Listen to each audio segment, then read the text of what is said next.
첫 번째 주에는 예배학이 어떤 과목인지 또 어떤 책들이 있는지에 대해서 실라버스를 보면서 책에 대한 공부들을 좀 했고요.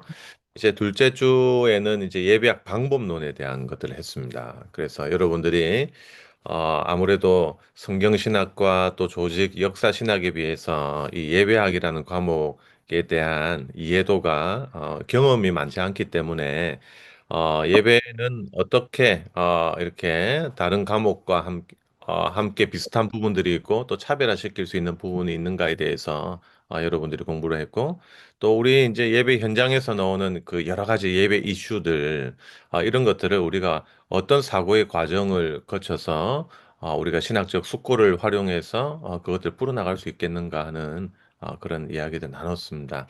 그 지난주에는요, 예배의 어떤 요소와 순서, 또 배치, 그것들이 함께할 때의 그 의미 형성에 대한 이야기들을 하면서 우리가 이제 주보를 볼 때 다양한 예배 순서, 어, 좀 너무 복잡하지 않는가 하는 이런 의문이 있지만 사실 그 역사적으로 볼 때 각 요소와 순서에는 의미가 있구나 하는 그것들을 배웠고요.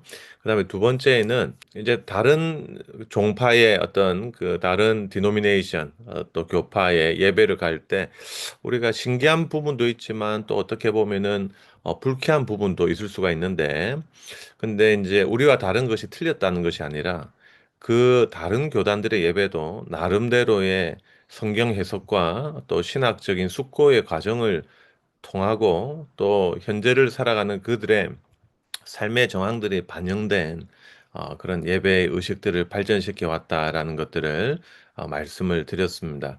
이제 오늘 네 번째 시간은 그걸 조금 더 심화시켜서 이 예배의 신학에 대한 신학적인 이야기들을 좀 해보고자 합니다. 예배의 정의뿐만 아니라 예배의 방향, 그리고 또 예배와 삼위일체, 또 예배와 복음 전도 이런 소주제를 가지고 예배학 지도 그리기 챕터 2와 챕터 3에 대한 이야기들을 1교시 때 좀 나누도록 하겠습니다. 그리고 2교시에는 제가 준비한 영상들을 통해서 여러분들 우리가 배웠던 예배와 요소, 이 의미가 그 어떤 특정한 교단의 예배 속에서 어떻게 구현되고 있는가에 대해서 영상을 보면서 말씀을 나누도록 하겠습니다.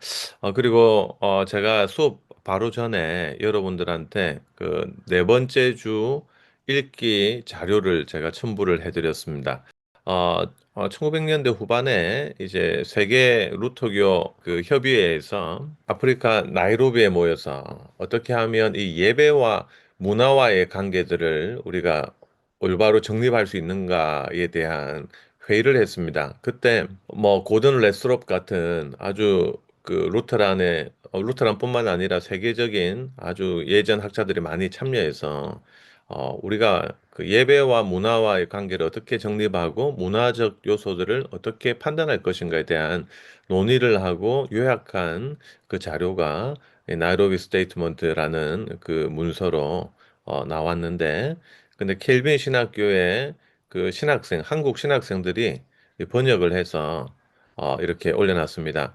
아마 여러분들한테는 원문으로 보시면 그게 더 편하실 수도 있는데 그래도 우리 한인 학생회에서 조금씩 이제 어색한 부분도 중간에 있지만 전체적인 그 맥락은 잘 번역을 했다고 생각을 합니다. 그래서 여러분들께 드릴 테니까 한번 보시고 또 나중에 그것을 기초로 말씀을 나누도록 하겠습니다. 여러분 리버라는 사람 알 겁니다. 그분이 교회와 또 이 문화에 대한 여러 가지 입장들을 내어놨죠. 거기에 착안해서 예배와 문화에 대한 관계를 만든 것이 나이로비 스테이트먼트다. 그래서 이제 여러분들 이제 한인 교회를 섬기시면서 이제 1세대로 오신 분들도 있으시지만 또 나중에 자녀분들 세대하고 또 이게 문화적인 그 세대 차가 있잖아요. 그래서 이제 저도 호주나 뉴질랜드 한인교회 또 한인신학교 직접 방문해서 또 여러 목사님들, 성도님들께 이야기 들어볼 때, 이제 한인교회는 이제 한국 같이 세대차뿐만 아니라 이 언어로 인한 문화차까지도 있는 상황이기 때문에 어떤 또 언어와 또 어떤 예배, 또 그들의 문화를 어떻게 어느 정도까지 받아들일까에 대한 이런 어려움들이 있으신 것 같더라고요. 근데 아쉽게도 학문 세계에서는 여기에 대해서 제대로 된 어떤 논문들이 나오고 있지는 않는 것 같습니다. 왜냐하면은 뭐 저 같은 사람도 국내에 있지 또 이민교회를 출석하고 있지는 않잖아요. 그리고 또 이민교회 안에는 그렇게 또 예배 예전을 하신 학자들이 많지 않기 때문에 중요한 문제임에도 불구하고 다루어지지 않았다는 것은 이제 나중에 이제 여러분들이 더욱더 공부를 하시게 되고 학위 논문을 쓰시게 되면 그런 주제에 대해서 연구할 수 있는 아주 미개척지가 아닌가 하는 그런 생각을 해봅니다. 그러니까 참 뭐 어떻게 보면은 기회죠. 근데 이제 이걸 어떻게 연구할 것인가? 다양한 방법론이 있을 겁니다. 뭐 언뜻 생각해 보면은 이걸 신학적으로 아니면 교육학적으로 풀어갈 수도 있겠고요. 아니면은 이런 것들을 양적 연구와 또 연관시켜서 할 수도 있을 거예요.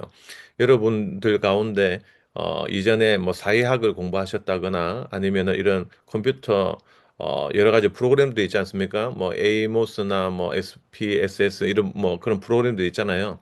그런 것들 돌리실 수 있는 분들이라면 적합한 그 신학적인 카테고리를 만들어서 2세와 3세들에게 뭐 충분히 생각을 물어볼 수 있는 거죠.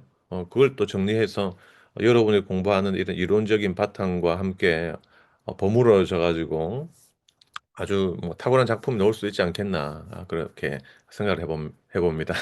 PPT를 보면서 다시 책과 함께 진도를 나가도록 하겠습니다. 음, 자, 요거 이제 한번 복습해 보죠. 자, 우리가 이제 그 성경 시대에서 사실 성경에 이렇게 한 방에 예배는 요렇게 드려라. 한 장에 이렇게 정리를 해주시면 얼마나 좋았겠습니까? 근데 성경에는 그렇게 예배를 한목에 제시하는 장이 없고 각 성경에서 파편적으로 나오는 그것들을 어떻게 보면은 초대교회 성도들이 종합적으로 또 예배를 드리면서 발전시켜 나갔다고 볼 수 있습니다. 그래서 이제 지난주에 우리가 봤었던 그 순교자 저스틴의 디다케라는 문서는요, 정확하게는 한 150년경 문서다.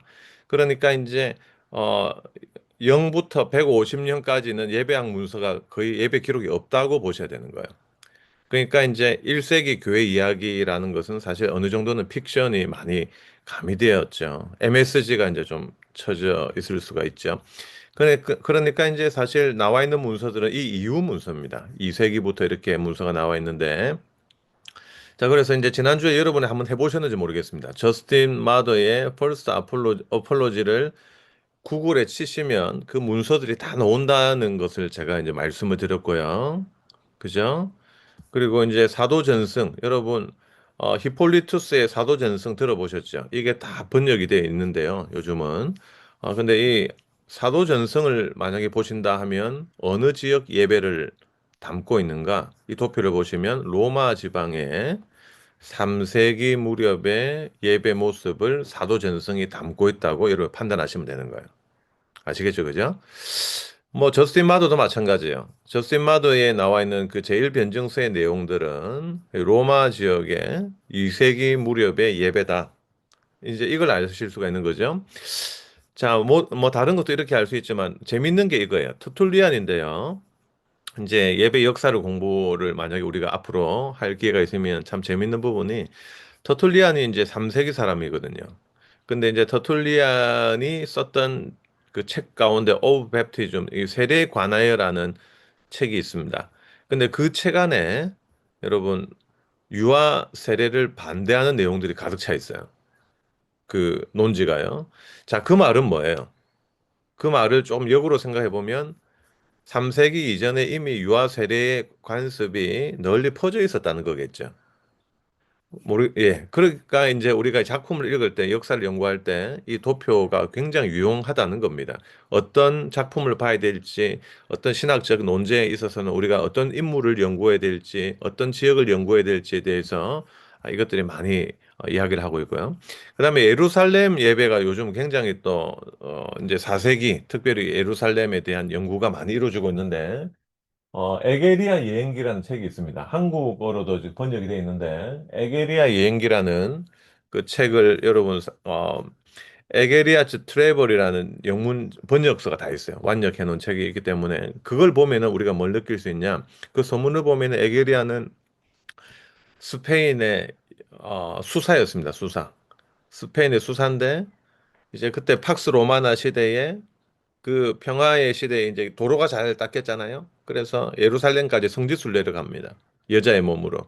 근데 성지 순례를 갔는데 그 동네 목회를 하고 있던 사람이 하필이면 또 그 유명한 신학자 시릴이네요. 그래서 이제 그 시릴이 목회하는 예루살렘 교회의 모습을 보면서 기록을 남긴 그 책이 에게리아의 여행기라는 책입니다. 그래서 이제 이 책 안에는요, 여러분, 뭐 예를 들면 이런 내용들이 있어요. 자기가 이제 방문했는데 거기서 찬양대가 찬양을 하고 있었고, 시편송을 부르고 있었고, 그리고 아이들 어린이 찬양대가 뭐 어떻게 뭐 어떤 찬양을 부르고, 뭐 또 이제 성지순례를 하나씩 갑니다. 그러면 이 자리는 주님께서 뭐 무엇을 하신 자리고 하면서 이런 기록들이 있는 그런 책이에요. 그래서 이제 여러분 이 도표를 좀 잘 활용하시라는 말씀을 한 번 더 제가 강조를 하고, 제가 이걸 보여드리는 이유는 그거예요. 다양한 예배 형식이 초대교회부터 발전해 왔다는 거죠. 지역별로요. 클릭을 하시면 여러분 네모 지역이 다 나옵니다. 자, 그래서 인제 우리가 나와 다른 예배의 그 패턴을 가지고 있는 그 교단들을 무조건 색안경을 끼고 보실 것이 아니라 이 사람들이 왜 이렇게 이 예배를 발전시키는가를 한번 생각해 보는 것이 우리 예배학을 하시는 분들의 자세다. 그래서 이제 조직 신학이나 역사 신학을 하시는 분들이 예배에 대한 책을 쓰시면 굉장히 좀 논쟁적입니다.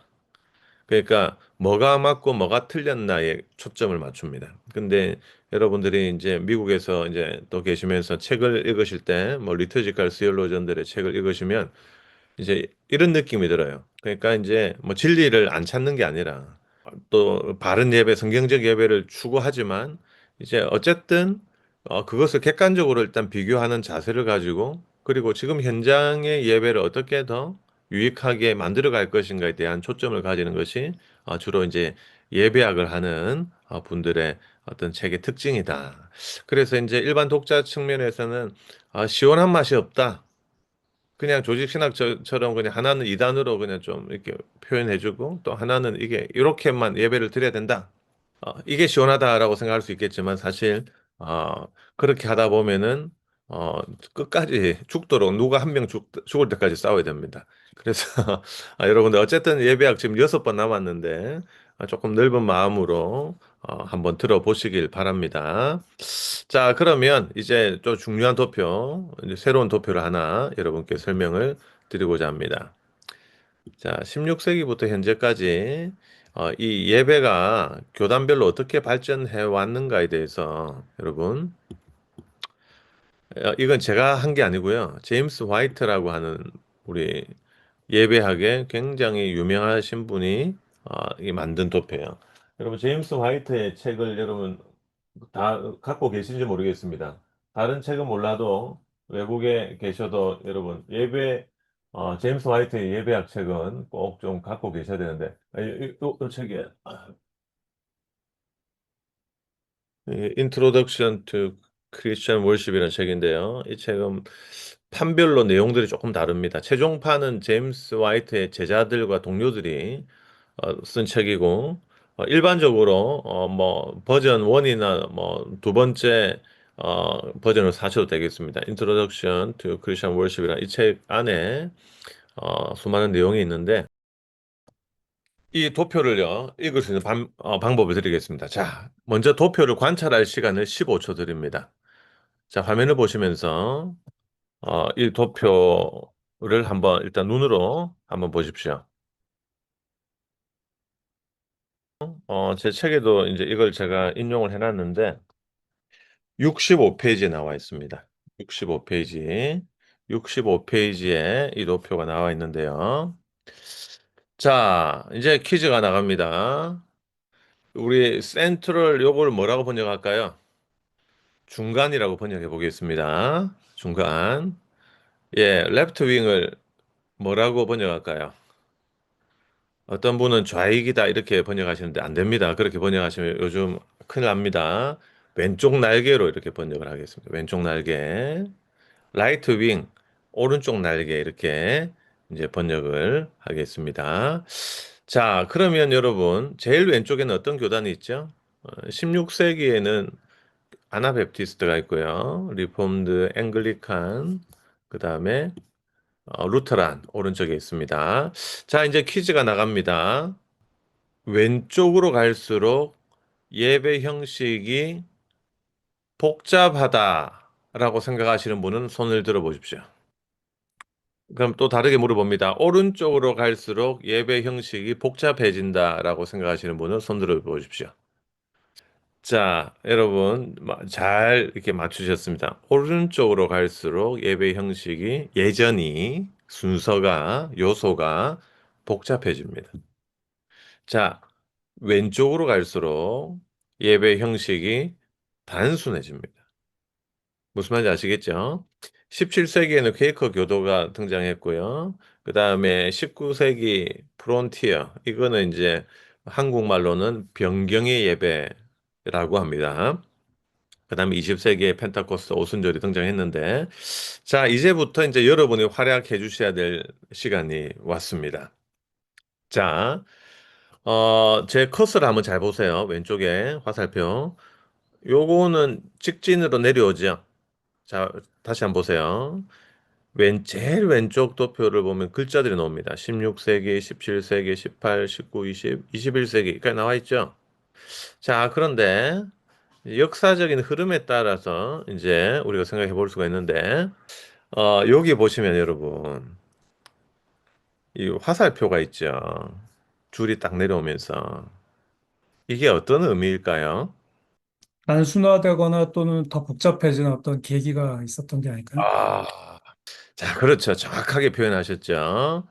예배가요, 어떤 계기를 통해서 점점 앵글릭한 경우에는 세월이 지날수록 더 복잡해진 거예요. 그죠? 루터랑 같은 경우에는 16세기에는 굉장히 복잡했는데 현대에 있어서는 약간 왼쪽으로 갔다. 여러분 이렇게 이 도표를 보시고 이해하시면 됩니다. 메소디스트도 처음에 웨슬리 형제가 이렇게 했을 때보다 지금은 조금 더 단촐해졌다. 왜 그런 사건이 있었을까요? 자, 그것 말하기 전에 또 퀴즈가 나갑니다. 자, 여러분 루터란이 보이는데요. 요게 이제 화살표 줄이 쫙 있잖아요, 책에. 그럼 요 더 오른쪽에는 뭐가 있을까요? 눈에 보이진 않지만. 요 로마 부분. 카톨릭, 아, 좋습니다. 아, 좋습니다. 오늘 분위기 동방, 좋습니다. 동방교회. 예, 뭐 그렇게 우리가 볼 수 있겠죠. 여기에는요, 어쨌든 여기 서방 전통의 예전에 디노미네이션들을 모아놓은 거예요. 서방 전통의 예전 웨스턴 처치예요. 웨스턴 처치의 역사에 대해서도 아주 좋은 책이 있는데 여러분들한테 좀 소개를 해드리고 싶습니다. 제가 쉬는 시간에 찾아가지고 그걸 좀 보여드릴게요. 어, 자, 그러면 여러분, 아까 어떤 계기들이 있었을까? 왜, 또 문제를 하나, 이제 답을 말씀하셨네요. 자, 왜 16세기 앵글리칸은 리폼드에 가까웠는데, 왜 18세기 이후에 로마 가톨릭으로 급격하게 이렇게 예배가 이게 좀 비슷해지는 경우가 생겼을까? 사실 여러분, 16세기에 이제 제 책 예전에 예배 종교 개혁가들에게 배우다 그 책 여러분 보셨지 않습니까? 특강 한번 들으셨지 않습니까? 옛날에. 그죠? 몇 달 전에.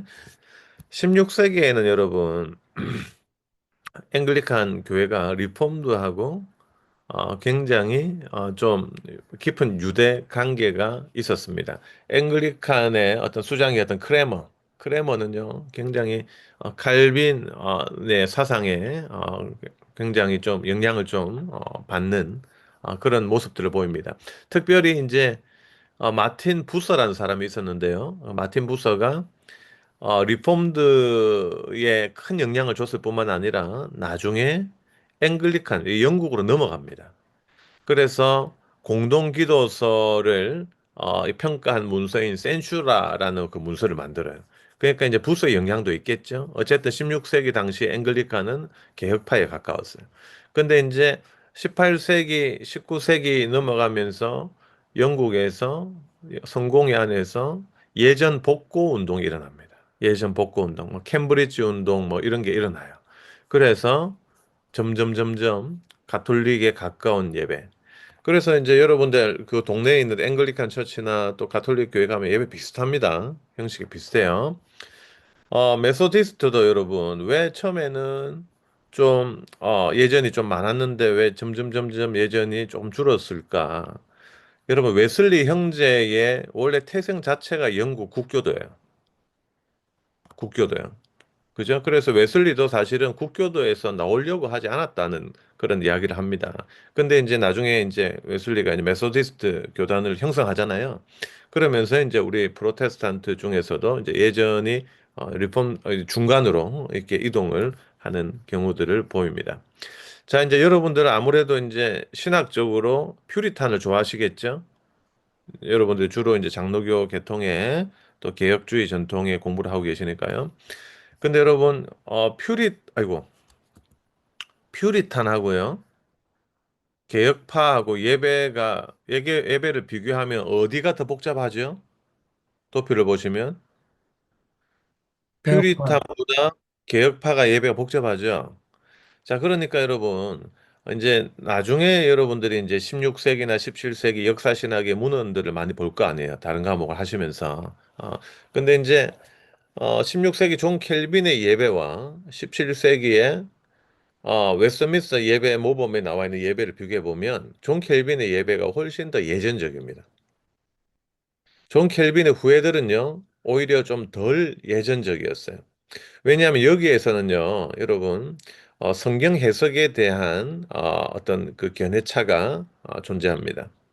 이걸 뭐냐면 regulative principle of Christian worship, 뭐 성경의 기독교 예배의 규정 원리라는 단어가 나오게 됩니다. 제 책에 이제 좀 이따 나오는데 제가 나중에 설명을 드릴 거예요. 규정 원리.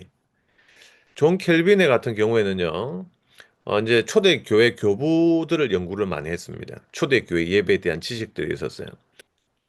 이제 웨스트민스터 이제 요 회의에 근거한 이 후계자들, 17세기의 개혁자들은 성경에 나와 있는 것만 워런트를 얻을 수 있다고 주장을 했습니다. 그러니까 이제 우리 같은 진영이지만 좀 더 강한 개혁주의가 있을 수가 있고 조금 이제 좀 그 정도까지는 강하지 않는 개혁주의가 있을 수도 있다는 거죠. 자, 그렇다면 여러분 16세기 켈빈은 틀렸고 17세기 외미는 맞는 겁니까? 그건 아니죠. 둘 다 맞는 거죠. 근데 켈빈은 왜 그랬을까요? 켈빈은 아무래도 대륙 쪽의 개혁주의잖아요. 대륙 쪽의 개혁주의에다가 중세가 끝나고 바로 그 다음 부분들의 사람들이잖아요. 그러니까 사실 그 서방교회 전통의 그 예배 형식 가운데 개혁을 했지만 어느 정도 그 시대의 문화적 요소를 담재하고 있는 요소들을 가지고 있었다고 볼 수 있습니다. 이제 우리가 이걸 좀 잘 여러분 이해를 하셔야 돼요. 이제 보통 이제 학생들 가운데서는 17세기 외민의 예배 모범은 맞는데 그 외에는 다 틀렸다는 그런 사람도 있을 수가 있고 또 어떤 분은 쯔빙글리 아니면 어떤 분은 켈빈 특정 인물의 예배만이 진리라는 분들이 있습니다. 하지만 그렇지 않아요.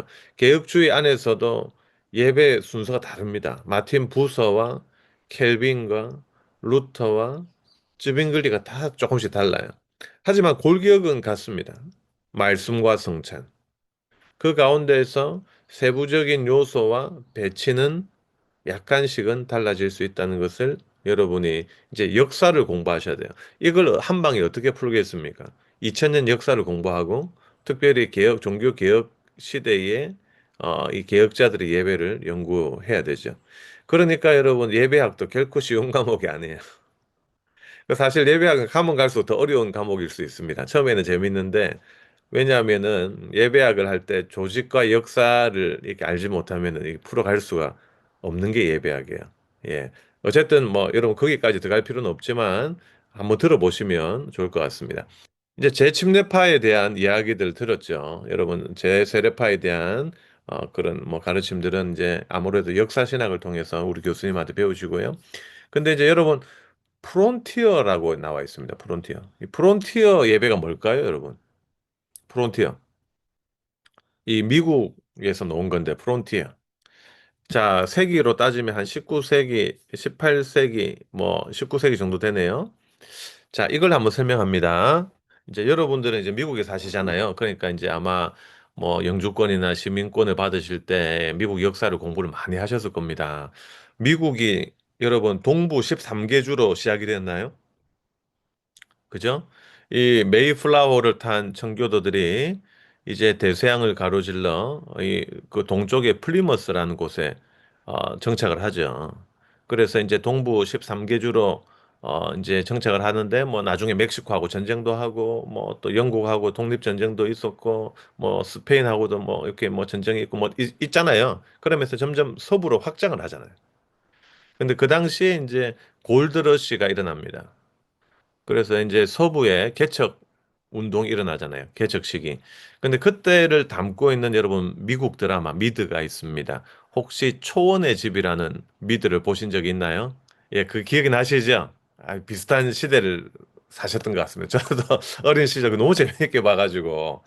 근데 이제 그 초원의 집이라는 미드를 보면 이제 사람들이 이제 포장마차를 이제 끌고 이리야 이래 하면서 이제 가족들이 다 옮기잖아요. 서쪽으로 서쪽으로. 근데 그때 일어났던 일들을 담고 있는 게 그 드라마인데요. 근데 그 한번 생각해 보세요. 그 개척 시기에 사람들이 예전적인 예배를 드릴 수 있는 그런 멋있는 예배당을 지을 수가 있었을까요? 못 짓는 거예요. 그죠? 또 이동해야 되는데. 그러니까 그때 생겨났던 것이 뭐냐면 캠프 미팅입니다. 캠프 미팅.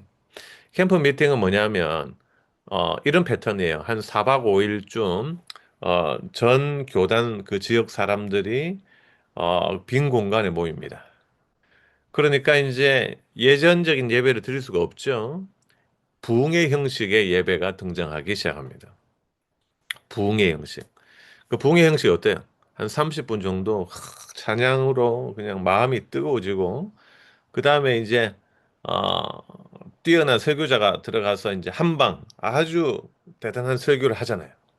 그러면서 생기게 된 게 뭐예요? 알타콜이죠. 이 일어나십시오. 예수님을 믿기로 소원하신 분들 일어나십시오. 회개하실 분 일어나십시오.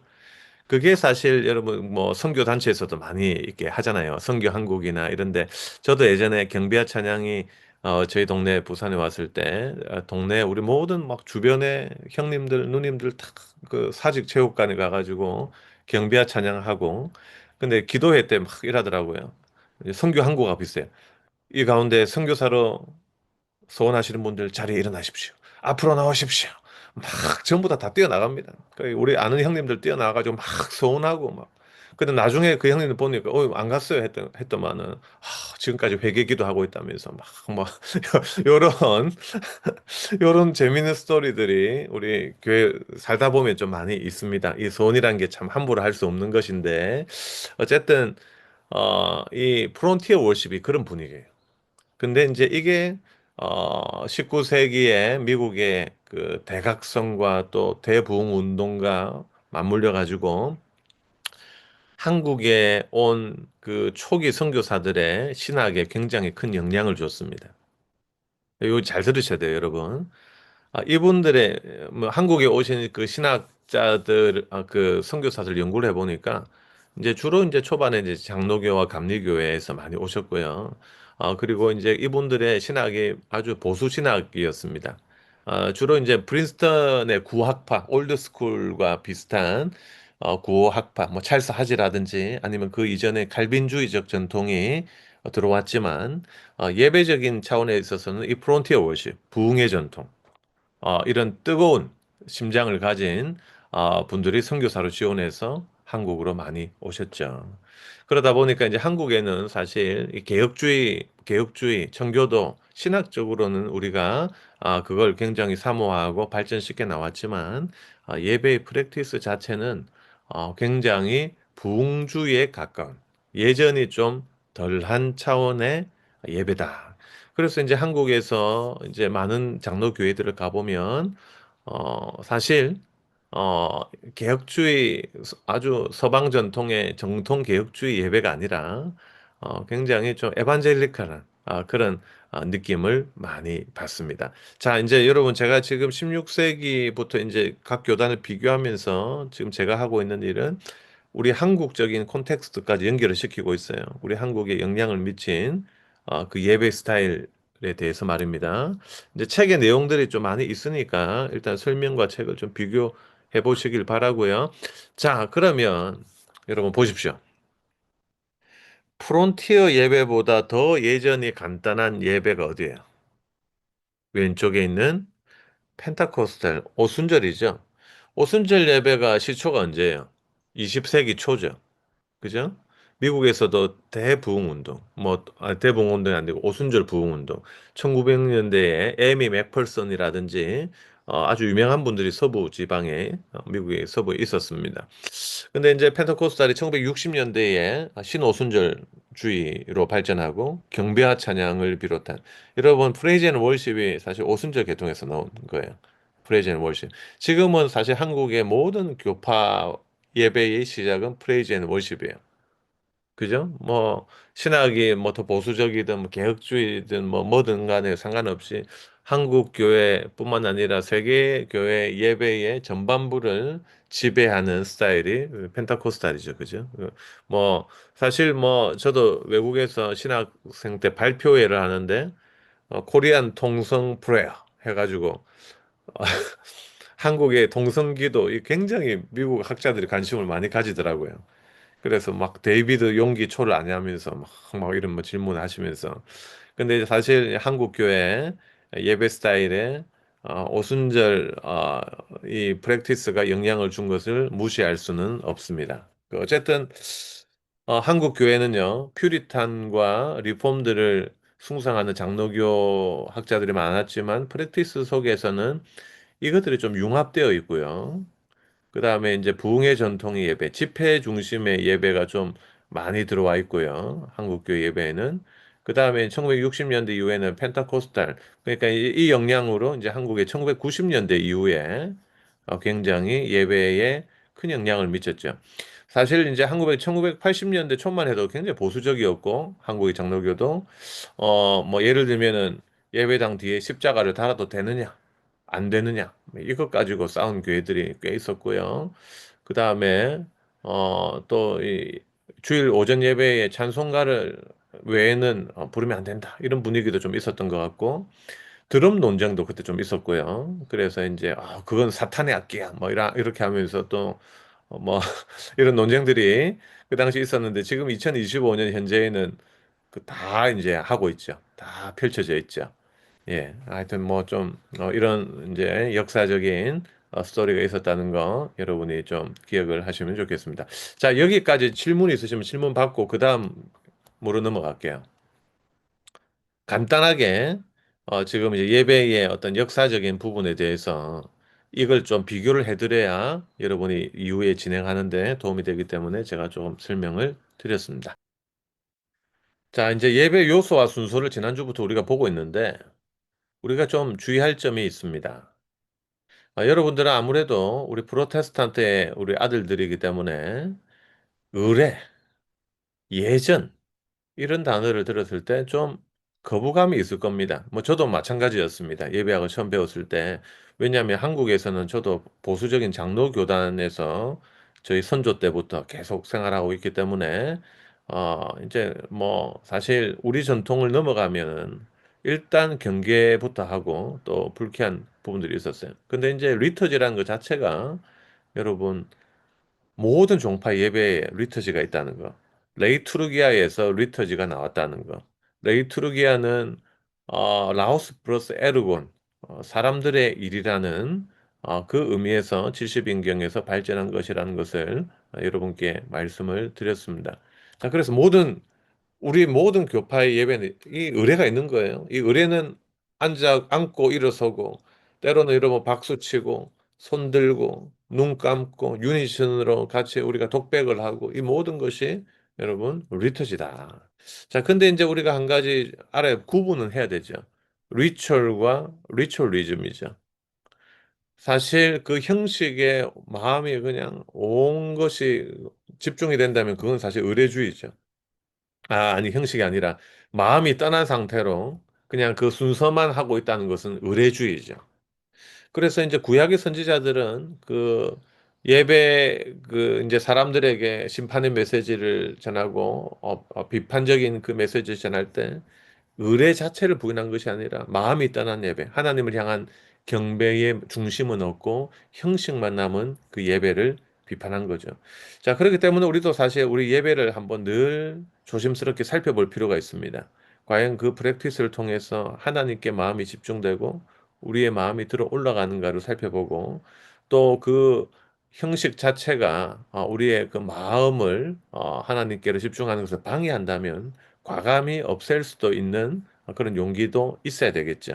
그러니까 이제 무조건 의뢰가 좋다는 차원이 아니라 나쁜 의뢰와 좋은 의뢰가 있다는 것을 우리가 인정해야 되고 나쁜 의뢰를 없애거나 아니면은 개혁해 나갈 수 있는 그런 우리의 자세와 또 학문적인 준비가 충분히 있어야 되겠다라는 것입니다. 근데 이제 중요한 것은 그거예요. 타 종파에도 의뢰가 있잖아요. 무엇이 의례를 기독교 의례로 만드는가? 여기에 대한 질문은 여러분 제 책의 44페이지에 나옵니다. 44페이지 한번 우리 살펴볼까요? 책 있으신 분들은 44페이지에 제일 밑에 패러그래프가 있습니다. 제가 한번 읽어 드릴게요. 무엇이 우리가 드리는 예배를 기독교적으로 만드는가? 다른 종교에도 예배가 있고 그에 따른 예식이 있다. 다른 종교도 일어서고 앉고 낭독을 하기도 하고 기도를 하는 예식이 있다. 그렇다면 기독교를 타 종교와 구분해주는 예배의 특징이 뭔가? 예배 역사학자인 프랑크스에는 예배의 순서와 행동 속에 담겨진 내용, 그것이 바로 성경적인 내용인가? 그 형식이 그 내용을 온전히 담아내고 있는가? 요걸 살펴보라는 이야기를 합니다. 예. 제가 이제 수업 시간에 이 History of Christian Worship이란 그 수업 시간에 프랑크 센 예배 요 아주 두꺼운 책을 썼던 보여드렸던 그분의 저자와 함께 이야기를 나누었을 때의 내용입니다. 자, 그러면 이제 한번 다시 그다음 편을 보면 사실 예배에 수많은 순서들이 있습니다. 어떤 요소가 좋은 요소일까요? 그 순서들이 온전히 우리의 마음을 하나님께로 주목하게 만들 때 그것은 좋은 예배 형식일 겁니다. 좋은 예전일 겁니다. 그러나 그것이 하나님의 영광을 가리거나 사람에게만 초점을 돌리거나 기계적 마술적 순서가 될 때 그건 리추얼리즘이 된다. 이제 요걸 좀 기준으로 삼으면 우리가 인제 우리의 예배에 대해서 판단할 수 있는 것들이 많을 것 같습니다. 뭐 예배 음악도 마찬가지고요. 예. 뭐 건축이나 다른 요소에 있어서도 우리가 한번 살펴볼 수 있는 좋은 기준이 될 수 있다고 생각합니다. 자, 그러면 여러분 인제 45 페이지부터 우리가 좀 살펴봐야 되는데요. 예, 지금부터 챕터 3을 할 건데요. 예배의 세 가지 차원이라고 하는 게 있습니다. 챕터 3에 도표가 있는 벤 다이어그램이 있는 자, 한번 풀어봅니다. 자, 여러분, 우리가 이제 예배를 연구할 때 이제 성경을 보잖아요. 그런데 이제 성경을 보면은 예배에 대한 수많은 언급들이 있습니다. 그죠? 정확하게 예배라는 그런 단어가 나올 수도 있지만 예배와 비슷한 그런 단어들이 나올 수도 있죠. 그래서 이제 구약 성경을 보면 뭐 부복하다, 아바드 같은 아바드 이런 게 나와 있고 또 신약 성경 여러분 이제 헬라어 공부를 많이 하시잖아요. 이제 프로스키네어, 뭐 부복하다, 엎드리다, 뭐 이런 단어들이 나와 있습니다. 자, 이런 모든 이제 표현들을 이제 저희 지도 교수인 이잔 윗블릭 교수님이 이벤 다이그램으로 이제 카테고리화를 시켜 주셨습니다. 그게 이제 45페이지에 나와 있는 그 내용인데요. 그걸 보면서 이제 제가 좀 설명을 드리도록 하겠습니다. 자, 먼저 이제 벤 다이어그램부터 보시면요. 이 화면을 보시면 첫 번째 차원의 예배는요. 찬양 또는 경외의 특정 행동적인 차원의 예배가 있습니다. 그래서 이제 시편 95편 6절을 보면 우리가 이제 bow down 무릎 꿇고 엎드려 절하면서 경배한다라는 그런 차원의 예배가 있죠. 그래서 이제 우리는 때때로 무릎을 꿇기도 하고 손을 들기도 하고 하나님을 찬양합니다. 그죠? 그런 행동적 차원에서의 예배. 이게 이제 어떤 한 가지 카테고리를 만들고 있다는 거죠. 자, 두 번째는요. 요한복음 4장 24절에 나오는 예배입니다. 요한복음 4장을 보시면은 예수님과 또 여인과의 대화가 이어지면서 예배의 장소에 대한 그런 이야기들을 나눕니다. 자, 그러면서 이제 여러분 잘 아시는 영과 진리로 드리는 성령으로 드리는 예배에 대한 구절들이 나오죠. 예배라고 불리는 사건, 어떤 공적인 모임으로서의 차원에서의 예배가 있습니다. 그죠? 그래서 이제 우리는 주일에 모입니다. 그래서 공예배, 퍼블릭 월십을 드립니다. 그죠? 우리 예배 회중 가운데. 그 첫 번째와 두 번째는 분명히 다른 카테고리입니다. 그죠? 세 번째 차원의 예배로 갑니다.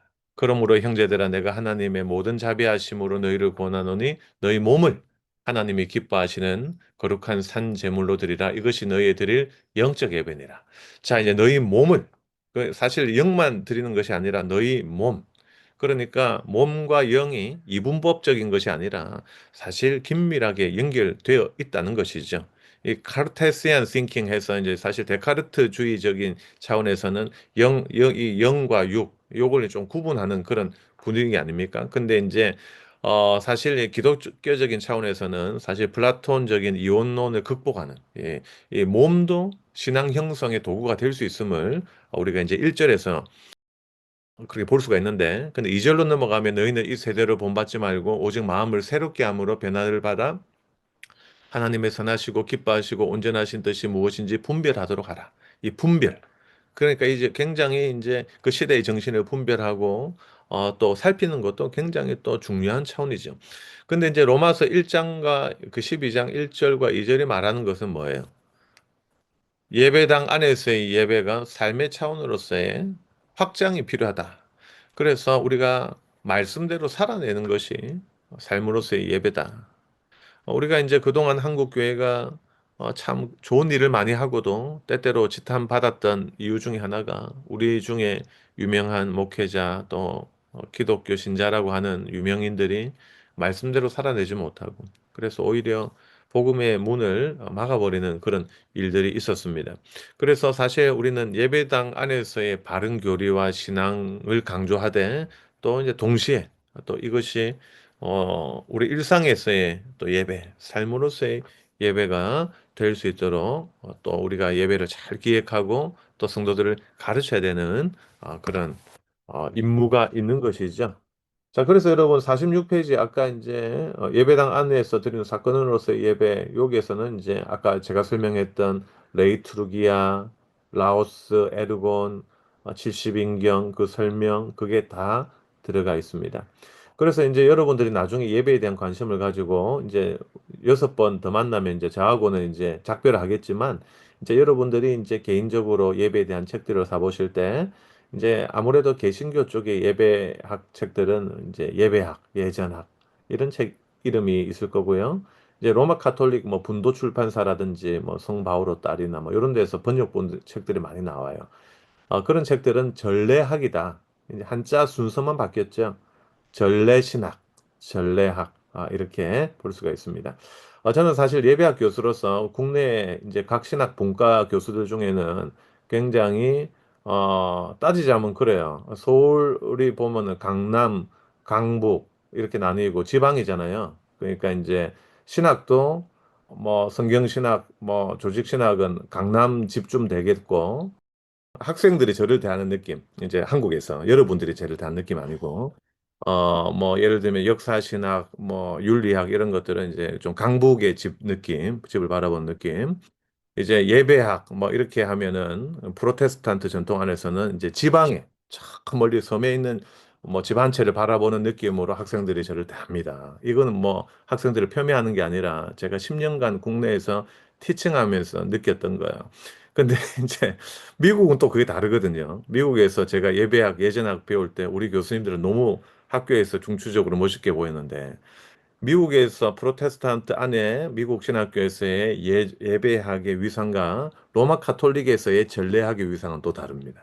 로마 카톨릭의 전례학 교수는요, 거기는 진짜 강남이에요, 거기가. 이제 본과 중에. 그 제가 메타포가 굉장히 덕이 안 됐다면 용서해 주시고요. 느끼면서, 내가 할 일이 너무 많은 거예요. 갈 길이 너무 멀고. 그러니까 이제 프로테스탄트 안에 제가 이제 하나님이 저를 뭐 이렇게 교수시켜 주신 다 이유가 있겠죠. 그러니까 이제 우리가 바른 신학을 가지고 있으면서도 신학적인 어떤 이 굳건함, 이 완고함, 이 장점이 될 수 있지만 사실 이 예배에 대해서는 중요하다고만 말을 하지 투자도 하지 않고 우수 인재가 가지도 않고 발전시키지 않는 이 형편 속에서 무언가 학생들에게 동기부여와 자극을 주라고 하나님께서 저를 이렇게 사용해 주시는 것 같습니다. 그래서 어쨌든 저는 근데 좀 연세 드신 분이나 이런 해외 신학교에서 이렇게 강의를 할 때는 참 기쁩니다. 왜냐하면 우리 국내 토종 요게 이렇게 있을 때 제가 느낌을 받는 거하고 또 다른 아주 푸근한 느낌을 주시기 때문에 더 힘이 나는 것 같습니다. 따지자면은 뭐 이렇게 하키 올림픽 같으면 하키 같은 느낌? 예, 그 메달을 위해서는 필요한데 축구에 비하면 한참 인기가 떨어지는 이런 그런 위상을 가지고 있다고 볼 수가 있습니다. 자, 예배와 삼위일체라는 그 챕터를 여러분 좀 펼쳐주시고요. 책이 있는 분은 48페이지가 되겠고, 또 PDF로 갖고 계신 분들은 그 다음 소 단락이 되겠습니다. 자, 여러분, 그 첫 번째 줄에 이런 이야기 나오죠. 유명한 기독교 윤리학자가 있죠. 저기 풀러 신학교에 크리스찬 에틱, 기독교 윤리학 교수로 아주 한 시대를 풍미했던 학자가 있습니다. 리처드 마우라는 학자입니다.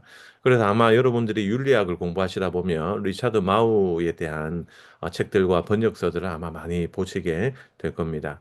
이분이 이런 이야기를 했습니다. 우리는 우리가 선호하는 한 위격에만 예배하는 경향이 있다. 자, 여러분 어떻게 생각하십니까? 자기가 생각하는 그 위격. 그런 것 같아요. 어느 정도. 어느 교회 가면은 처음부터 끝까지 주여, 주여. 주님만 이렇게 외치는 교회가 있고, 또 펜타코스탈 교회 가면은 처음부터 계속 이제 성령님만 찾는 경우들도 있습니다. 어떻게 보면은 삼위 하나님을 이렇게 온전히 이렇게 강조하기보다는 조금 이제 편협한 듯한, 편애하는 듯한 인상을 주죠. 근데 이제 우리가 예배를 기획하고 또 예배의 구조를 살펴볼 때, 이 삼위 하나님에 대한 그 이해와 또 여기에 대한 예배론적인 관점이 굉장히 중요하다. 이렇게 생각합니다. 여기에 대해서 우리가 이제 토런스의 그 삼위일체와 공동체라는 IBP 책을 제가 이제 저희 실라버스에 한번 보시라고 넣기도 했습니다. 한번 도표를 볼게요. 지금 요 도표는 제가 이제 PDF로 다 넣으면 너무 복잡하기 때문에 3분의 1씩 잘랐고요. 여러분 가지고 계시는 파일이나 책에 도표를 일단 봐주십시오. 자, 도표를 보시면 왼쪽에는 성부, 성자, 성령님께 대한 그 이야기들이 나와 있고요. 자, 여러분 복습을 한번 해보겠습니다. 예배는 몇 방향이다? 예배는 몇 방향이다? 두 방향, 쌍방향, 양방향이다. 공부를 했죠. 하나님이 우리에게 내려오시는 방향과 우리가 하나님께 올라가는 방향이 있죠. 자, 이 두 가지 카테고리와 성부, 성자, 성령을 표로 모아놓은 것이 여러분 가지고 계시는 이 도표다. 이렇게 생각하시면 됩니다. 자, 그러면 이 표를 어떻게 우리가 이해할 수 있겠는가를 여러분과 함께 생각해 보도록 하겠습니다. 자, 먼저 여러분, 이제 성부 하나님에 대해서 우리가 예배에 대해서 생각할 거예요, 지금. 자, 근데 예배는 쌍방향이 있죠. 그러면 성부 하나님과 관련해서 하나님 쪽에서 사람 쪽으로 하는 행동적 차원에서 성부 하나님은 어떤 일을 하시나요? 그러면은 여러분의 대답을 이렇게 하셔야 됩니다. 굵은 볼드체를 읽으시면서 아들과 성령을 보내주시는 분이 보내주시는. 예, 요렇게 해주시면 감사하겠습니다. 아들과 성령을 보내주시는 분이죠. 그래서 이제 요한복음 3장 16절을 보니까 하나님이 세상을 이처럼 사랑하사 독생자를 주셨으니 라고 했고요. 하나님이 우리를 사랑하셔서 독생자를 주셨죠. 아들과 성령을 보내시는 분입니다.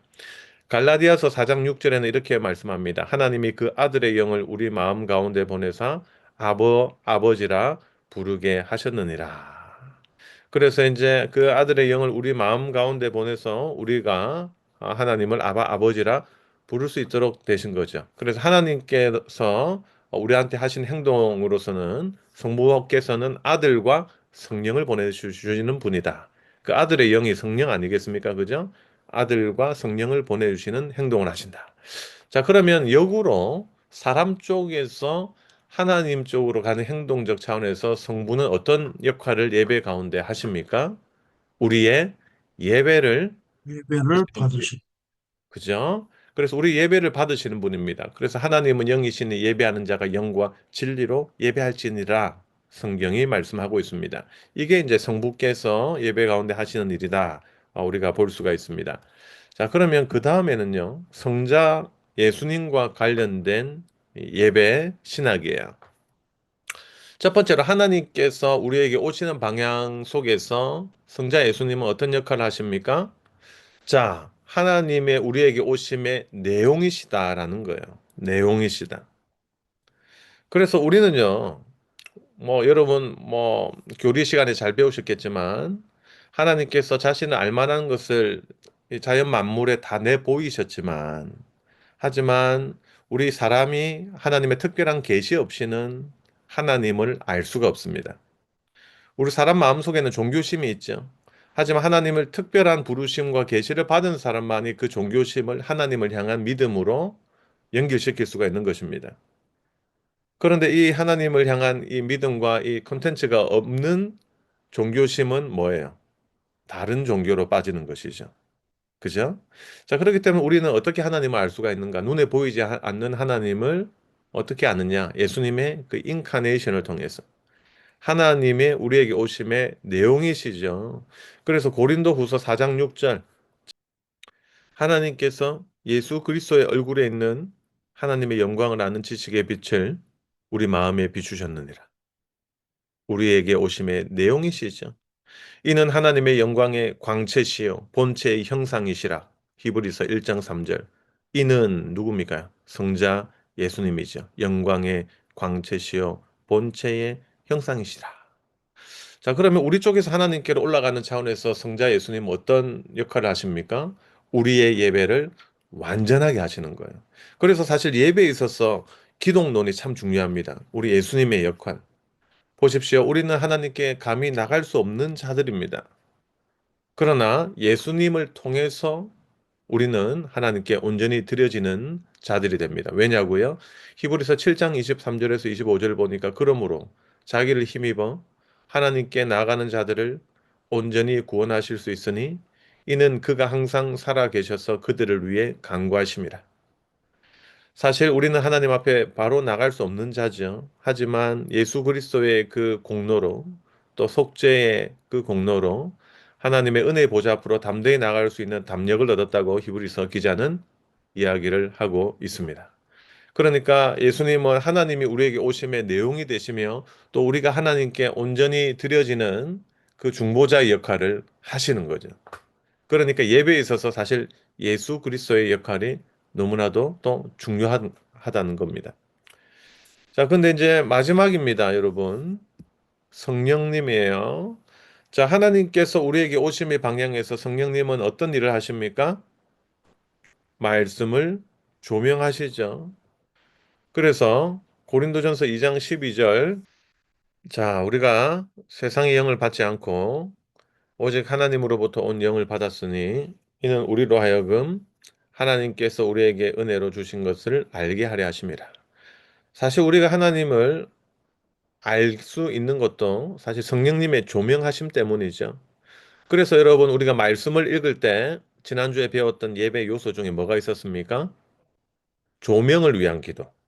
조명을 위한 기도. illumination. 그죠? 말씀의 저자가 누구예요? 성령 하나님이죠. 오직 성경은 하나님의 감동으로 지어지신 것 아닙니까? 그러니까 그 말씀을 우리가 봉독하고 읽고 강론할 때 그 말씀의 저자이신 성령님께서 조명해 달라고 하는 것이 사실 종교 개혁자들과 웨스트민스터 예배 모범의 정신이에요. 그래서 이제 아마 여러분 목회하시는 교회에서도 말씀을 읽거나 또 강론할 때 목사님이 기도하시는 경우들이 많을 겁니다. 그런 전통과 연결이 되어 있다. 이렇게 여러분이 생각을 해주시면 감사하겠습니다. 자, 그 다음에 우리 쪽에서 하나님께로 올라가는 차원에서 성령님은 어떤 역할을 하시는가? 자, 볼드체 오른쪽에 뭡니까? 우리가 기도하도록 도우신다. 그래서 여러분 로마서 8장 15절 16절 자 이런 구절 있죠. 너희는 다시 무소하는 종의 영을 받지 아니하고 양자의 영을 받았으므로 우리가 아바 아버지라고 부르짖느니라. 이와 같이 성령도 우리의 연약함을 도우시나니 우리는 마땅히 기도할 바를 알지 못하나 오직 성령이 말할 수 없는 탄식으로 우리를 위해 친히 간구하시느니라. 성령은 우리가 기도하도록 도우십니다. 우리 쪽에서 하나님 쪽으로 올라가는 차원에서. 자, 그러니까 여러분, 예배 가운데서는 한 위격만 일하시는 것이 아니라 성부, 성자, 성령께서 함께 하시고, 그죠? 두세 사람이 내 이름으로 모인 곳에 나도 함께 하시겠다고 하시는 그 약속의 하나님. 그 하나님의 약속에 힘입어 하나님 함께 하시죠. 사실 여러분 우리가 하나님 임재하시옵소서라고 청원할 수 있지만 청원하지만 사실 우리 청원 때문에 하나님이 움직이시는 것이 아니라 하나님은 사실 주권 절대 주권을 가지신 분이십니다. 그죠? 하지만 하나님은 약속을 지키시는 언약에 신실하신 하나님이시기 때문에 그 말씀처럼 그렇게 회중이 모인 곳에 함께 하시는 것이죠. 그죠? 우리가 요거는 신학적으로 다 이해가 갑니다. 그러면 성부, 성자, 성령께서 역사하시는 것을 우리가 예배 살펴볼 때 하나님이 우리에게 오시는 차원에서 어떤 일을 각각 하시고 또 우리가 하나님께로 올라가는 차원에서 어떤 일을 하시는가를 이렇게 도표로 일목요연하게 그렇게 정리를 했다 하는 것입니다. 이게 참 아주 좋은 도표라는 생각을 해봅니다. 자, 그런데 여러분 50페이지로 한번 넘어가 볼까요? 50페이지. 자, 어떤 말이 나와 있냐고 하면요, 여러분. 이제 삼위일체와 그 내용을 우리가 공부했다면 예배 가운데 그것이 어떤 요소로 또 순서로 잘 배치가 되어야 되는가도 좀 생각해 볼 필요가 있다는 겁니다. 그래서 이제 예를 들면 이거예요. 우리가 예배 시작할 때 이제 본 예배, 공예배 시작했을 때 예배 앞부분에 주로 뭐가 들어가죠? 성령이 들어가죠. 독설로제 성령이 들어가죠. 그래서 여러분들 가지고 계신 찬송가 1장을 보면은 삼위일체에 대한 성령이 배치가 됩니다. 뭐 예를 들면 1장은 만복의 근원 하나님 3장, 4장 그 성부, 성자, 성령 뭐 이런 노래는 이런 것도 있죠. 성부, 성자와 성령 그죠? 이 찬양 아시죠? 그 다음에 6장 같은 경우에는 목소리 높여서 주 찬양하여라 아시죠? 그죠?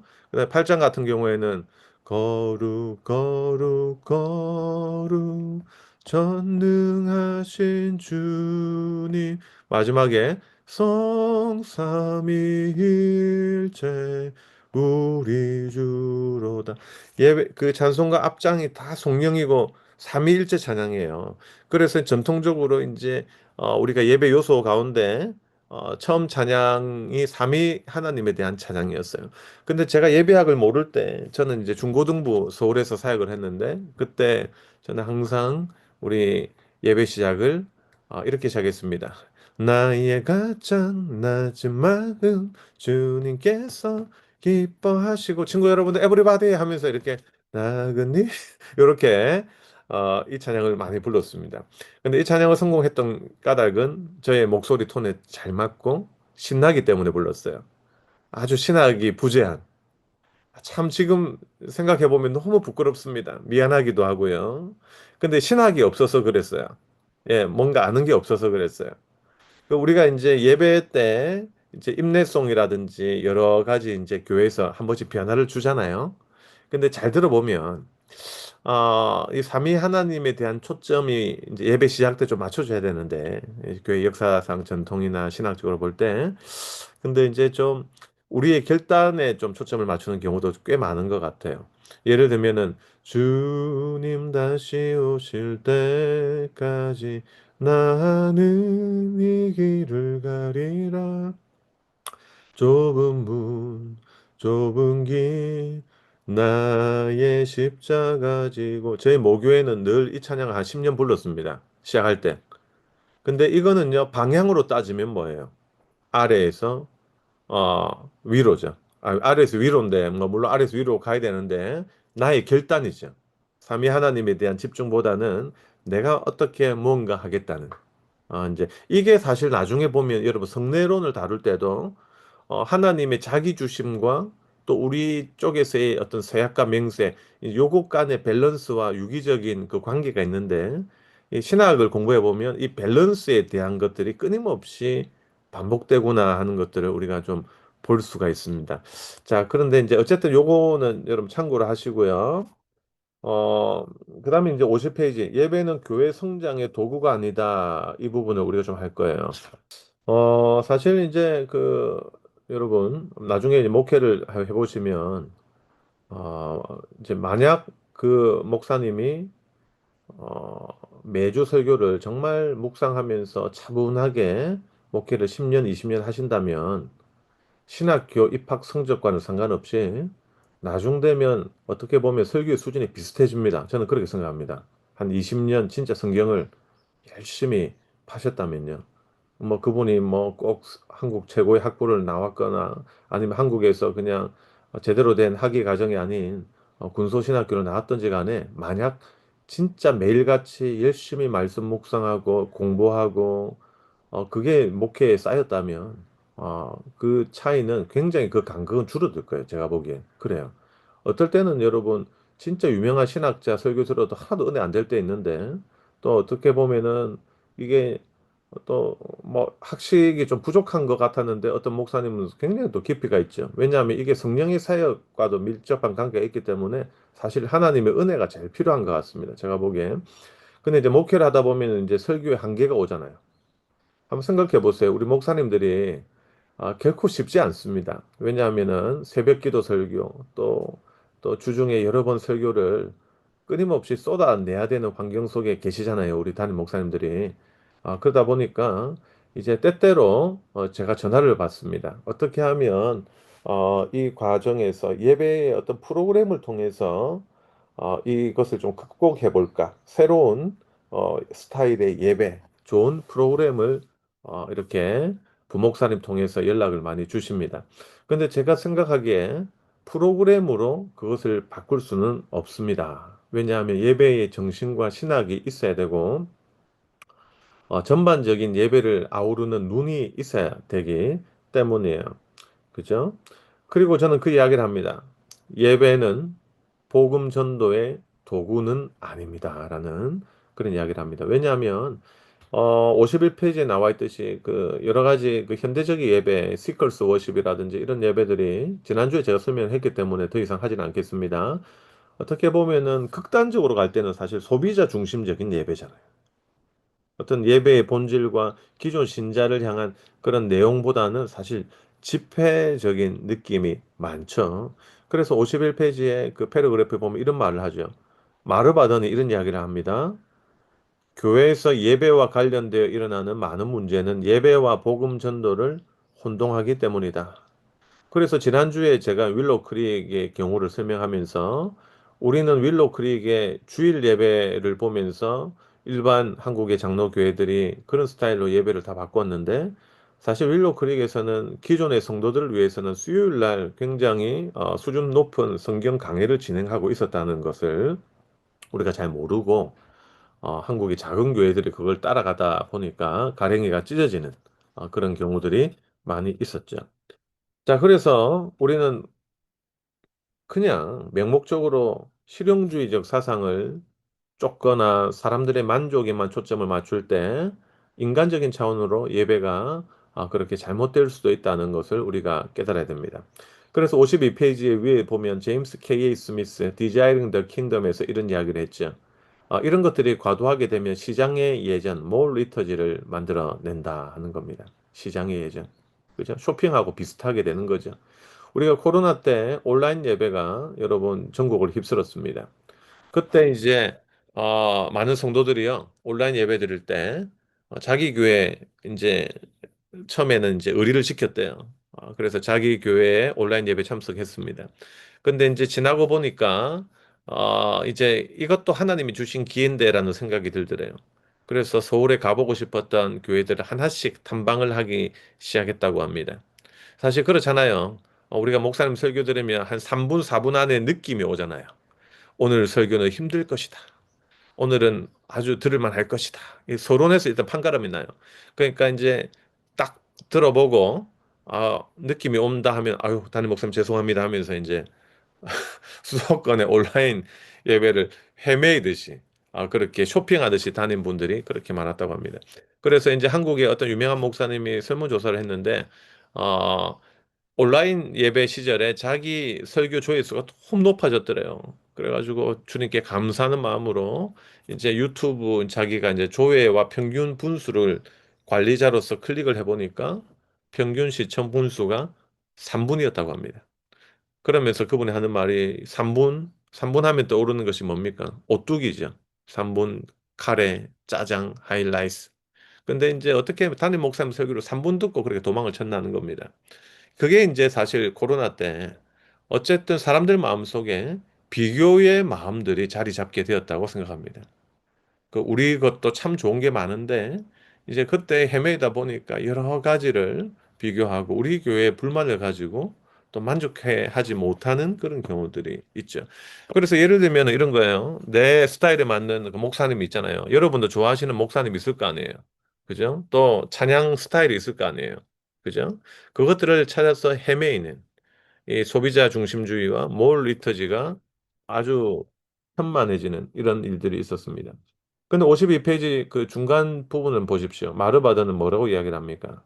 예배는 하나님을 위한 것이요. 복음 전도는 불신자들을 위한 것이다. 라는 이야기를 합니다. 그러면서 초대교회 이야기를 해요.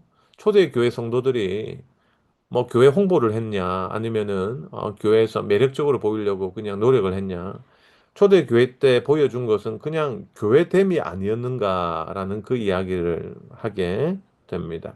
그 교회 본질에 좀 더 충실하라. 아주 참 좋은 말인 것 같습니다. 근데 여러분, 이걸 또 극단적으로만 또 받아들일 필요는 없다고 생각해요. 제가 이제 이 책을 쓸 때는 그냥 딱 저도 요 정도 선까지만 생각을 했는데, 이제 한 5년 동안 제가 그 북미의 학자들과 이제 많은 그 이야기를 하면서 지금 책을 하나 이제 썼거든요. 베일러 대학에서 나오는. 그때 이제 미셔널 월십을 아주 전공으로 하는 어떤 그 학자하고 이야기를 나눴습니다. 그러니까 이제 우리 예배가 하나님 중심적이고 또 본질에 충실해야 되는데 근데 또 이제 과도하게 예배를 억압하는 경우들도 꽤 많이 있고 그래서 복음 전도에 있어서의 활력을 잃어버린 교회 예배들도 꽤 있지 않는가 하는 그 이야기를 하면서 정말 좋은 예배는 또한 복음 전도적인 요소도 있어야 하지 않는가라는 그 이야기를 들을 때 저의 생각도 조금 일리가 있구나 하는 그 생각을 했습니다. 과도하게 어떤 모든 것들을 그냥 이분법적으로 바라보기보다는 정말 우리가 예배를 제대로 공부하고 기획한다면 또 본질에 충실하면서도 또 그 현대를 살아가는 사람들에게도 다가갈 수 있지 않아야 되겠는가. 이 고민을 좀 많이 했던 사람이 저는 팀 켈러가 아닌가라는 생각을 해요. 저는 사실 팀 켈러 잘 모릅니다. 잘 모르고 어, 그분의 그냥 예배에 대한 책들을 Worship by the Book이라는 그 책을 읽으면서 제가 이팀 켈러의 고민을 좀 느낄 수가 있었습니다. 그러니까 이제 피터 켈러는 여러분 잘 아시다시피 PCA 교단 사람 아닙니까? PCA는 상당히 좀 보수적이에요, 신학적으로. 미국에 있는 장로교들 중에도. 근데 이제 그 목회지가 뉴욕이었잖아요. 그 뉴욕 가운데 이제 이 사람이 이제 그 뉴요커들 가운데 이제 그 사람들을 목회하면서 이 칼빈주의 신학을 견지하면서도 어떻게 다가갈 것인가 하는 그 고민을 이제 말씀 아래서 드리는 예배, Worship by the Book이라는 책에서 그렇게 이야기를 하고 있습니다. 제가 여러분한테 드렸던 실라버스의 그 책을 제가 소개를 해놨거든요. 거기에 말씀 안에서 드리는 예배 꼭 팀켈러 부분을 한번 읽어보시길 바래요. 그러니까 만약에 이제 여러분이 이제 강한 개혁주의를 주장하는 그런 이제 신학적인 트렌드를 갖고 계시다면 이제 팀켈러 같은 사람이 왜 이렇게 고민을 했는가를 여러분이 한번 생각해 보는 것만으로도 여러분 신학 공부를 할 때 이해 지평이 넓어집니다. 그래서 저는 한번 여러분이 꼭 한번 읽어보시라는 말씀을 드리고 싶네요. 자, 그렇다면 53페이지 밑에. 자, 웨스트민스터 예배 그 소교리 문답은요. 소교리 문답은 우리한테 중요한 메시지를 줍니다. 사람의 제일 되는 목적은 무엇입니까? 라는 질문입니다. 사람의 제일 되는 목적은 하나님을 영화롭게 하는 것과 그를 영원토록 즐거워하는 것이다. 이게 답이거든요. 근데 한번 생각해 보면 하나님을 영화롭게 하는 것, 그를 영원토록 즐거워하는 것, 이게 사실 예배하고 굉장히 밀접한 관계가 있잖아요. 근데 여러분, 웨스트민스터 소교리 문답이 뭐예요? 성도에게 교육적으로 성도가 반드시 알아야 될 그 가운데서 일문이라고 하면 그 교육에 있어서 가장 핵심 포인트를 말하는 건 아니겠어요? 근데 그 교리의 첫 번째 그 학습의 포인트가 예배라는 게 우리한테 주는 의미는 이거예요. 우리가 이렇게 교리를 공부하고 성경을 공부하는 것, 이 모든 것 가운데 핵심 목표는 바른 예배자가 되기 위함이 아닌가라는 그런 생각을 했습니다. 우리가 천국에 가면은 뭐 책 읽으면서 공부하겠어요? 뭐 요한계시록에 나타난 그런 모습들을 보면 경배의 모습, 하나님을 예배하는, 교제하는 그런 모습들이 많이 나오지 않나요? 그렇기 때문에 우리는요, 사실 호모 아도란스, 경배하기 위해 지음받았다. 53페이지에 나와 있죠. 우리는 예배적인 존재라는 것입니다. 예배 드리기 위해 창조된 피조물이죠. 그래서 우리는 코로나 때도 느꼈습니다. 예배가 위축될 때 우리의 영적인 심장 박동이 약화된다는 그 느낌을 말이에요. 세상 사람들 눈에는 뭐 사실 우리가 사회적 거리두기를 하고 철저하게 그 사명을 지키는 것도 중요했지만 사실 모이고자 하는 열망 그 자체도 사실 이해해 줘야 될 부분이 있는 거죠. 왜냐하면은 이 우리가 그 예배의 현장에 가지 못할 때 약화되는 우리의 그 신앙을 느끼지 않았습니까? 왜 하나님이 교회를 공동체적으로 부르셨을까요? 사실 깊은 이유가 있을 것입니다. 자, 그렇다면 이 예배의 어떤 그 참된 예배, 바른 예배는 무엇인가? 뭐 다양한 견해가 있겠습니다만은 저는 이 찬송가 안에 큰 좀 울림이 있었어요. 그건 찬송가 288장에 예수를 나의 구주 삼고라는 그 찬양이었습니다. 예수를 나의 구주 삼고 성령과 피로써 거듭나니 이 찬양의 이 3절에는 이런 가사가 있더라고요. 세상과 나는 간 곳 없고 구속한 주만 보이도다. 여러분, 그 참된 예배는요, 나의 상황이 어떠하든지 간에, 지금 내가 어떤 상황에 처해 있고, 또 경제적으로, 육체적으로 어떤 위기에 있든지 간에, 예배 드리는 그 순간만은 세상과 나는 간 곳 없고, 나를 구원하신 주님만 내 눈앞에 보이는 것. 이게 바로 참된 예배가 아닌가. 이 찬송가를 지었던 그 사람이 굉장히 파니 크로스비 같은데, 굉장히 그런 순간을 느꼈던 것이 아닌가 그렇게 생각을 해봅니다. 그죠? 그래서 이제 사실 우리가 신학을 공부하면서 이제 사실 비판적인 의식이 굉장히 높아지잖아요. 그래서 이제 신학을 좀 한 1, 2년 공부한 사람이 제일 무섭습니다. 왜냐하면은 담임 목사님 설교를 들었는데 아닌 것처럼 느껴져. 막 또 예배를 인도하는데 이 찬양 인도자가 선곡이 왜 이래 하면서 점수를 매기고 있잖아요. 그러니까 이제 사실 예배에 제일 은혜 받기 힘든 사람이 예배학 교수가 아닌가 싶고요. 그 다음에 또 설교의 은혜를 받기 힘든 사람 중에 한 명이 설교학 교수겠죠. 직업적으로 점수를 매기고 앉아 있는 제 자신을 발견할 때가 있었습니다. 근데 그렇게 하니까 은혜가 안 되는 거예요. 은혜가 안 되고 누릴 수 없었습니다. 제가 하나님도 아닌데 하나님의 위치에서 계속 다른 사람을 비판하고 비난하고 이런 마음들이 들었습니다. 그래서 그때부터 제가 결심한 것이 있습니다. 나는 어디 뭐 교회 가서 예배를 드리든지 그 자리에서 제일 하나님 앞에 좋은 예배자가 되고자 하는 그런 생각 말입니다. 그리고는 제 마음에 은혜가 회복되었습니다. 이게 참 우리한테 주는 신학을 공부하는 우리한테 주는 메시지가 있다고 생각합니다. 예.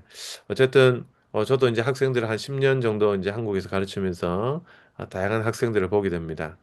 저희는 개혁주의 신학을 견지하는 아주 보수 신학교이기 때문에 오는 학생들도 아주 강한 개혁주의를 지향하는 학생들이 참 많이 옵니다.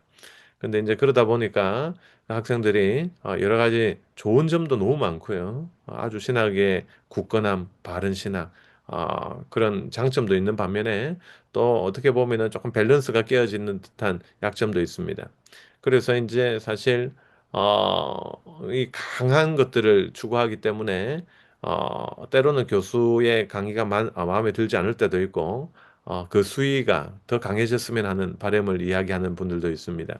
근데 제가 생각하기에 우리가 이제 이 신학적인 공부를 하면서요, 이 밸런스와 일단 좀 경청하는 자세, 그리고 물론 우리가 잘못된 것은 고쳐야겠습니다만은 서로 대화할 수 있는 그런 신사적인 그런 자세들이 좀 따뜻함 이런 것들이 우리 개혁 신학을 하는 우리 모두에게도 좀 있어야 되지 않겠나 하는 그런 생각을 저는 해봅니다. 자, 여러분 그 한 가지 챕터를 좀 앞으로 가가지고요. 36페이지로 한번 가보고요. 그 다음에 PDF로 가지고 계신 분은 챕터 2의 마지막 소단락으로 한번 가보도록 하겠습니다. 자, 여러분, 세계적인 학자인 고든 레스롭이 이 저스타포지션이라는 병치에 대한 이야기를 했습니다. 이건 뭐냐면 이분의 그 저서를 보니까요, 이 센트럴 싱이라는 그 저서가 있었어요. 중심 요소죠. 뭐가 중심이냐? 그 책에는 말씀과 성찬에 대한 이야기를 하고 있었습니다. 근데 이제 이 적사 포지션이란 말은 이제 좀 신조어에 가까운데 그 말씀과 성찬을 중심으로 여러분 교회 예배가 배치되어 있지 않느냐 하는 것입니다. 그리고 그 배치가 어떤 의미를 형성한다는 것이죠.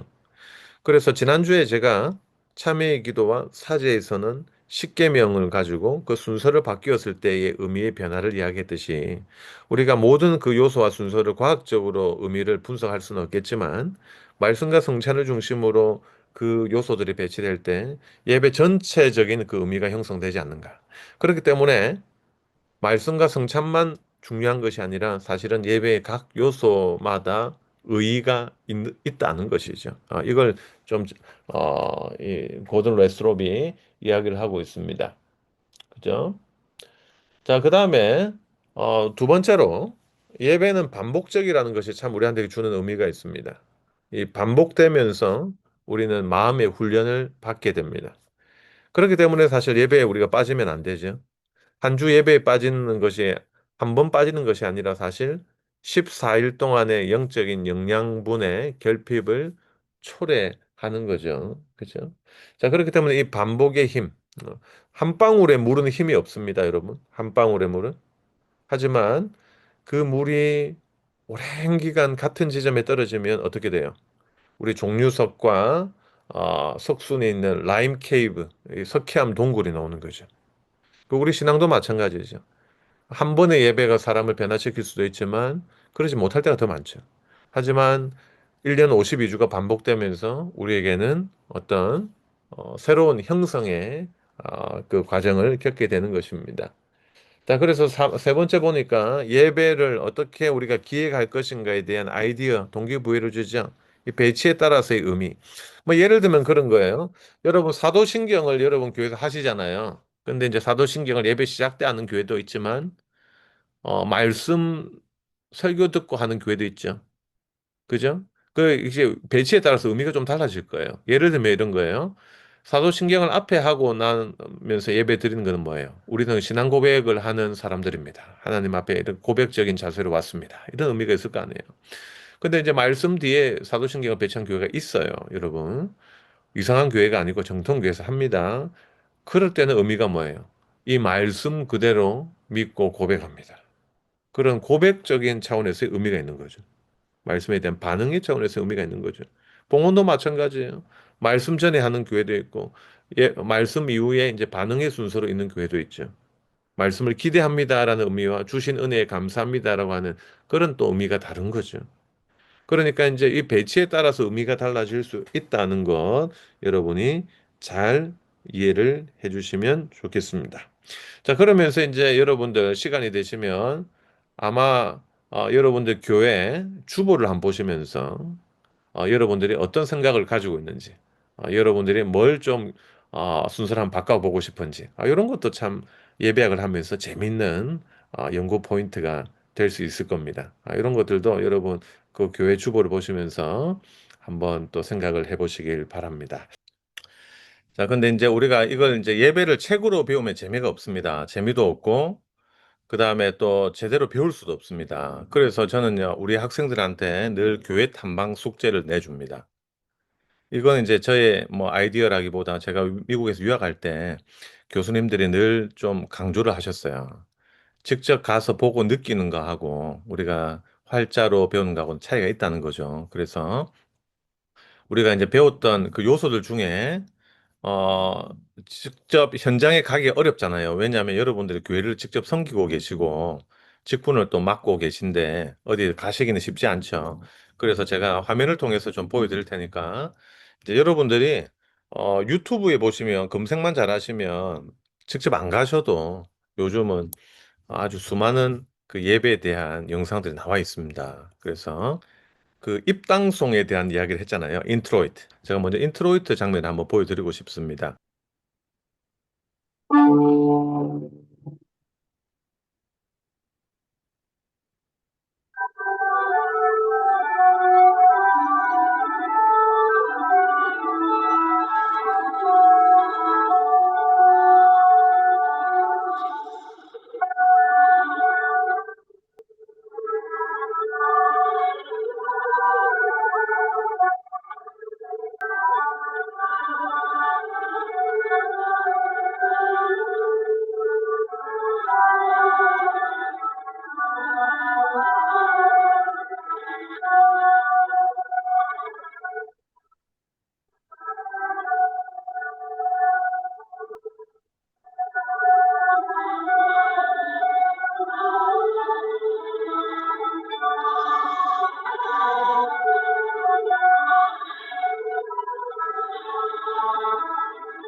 자, 이제 예전적인 교단에서는 이렇게 이제 인트로이트, 뭐 루터란도 그렇고 또 메소디스트, 또 정교회 같은 경우에도 이렇게 인트로이트를 합니다.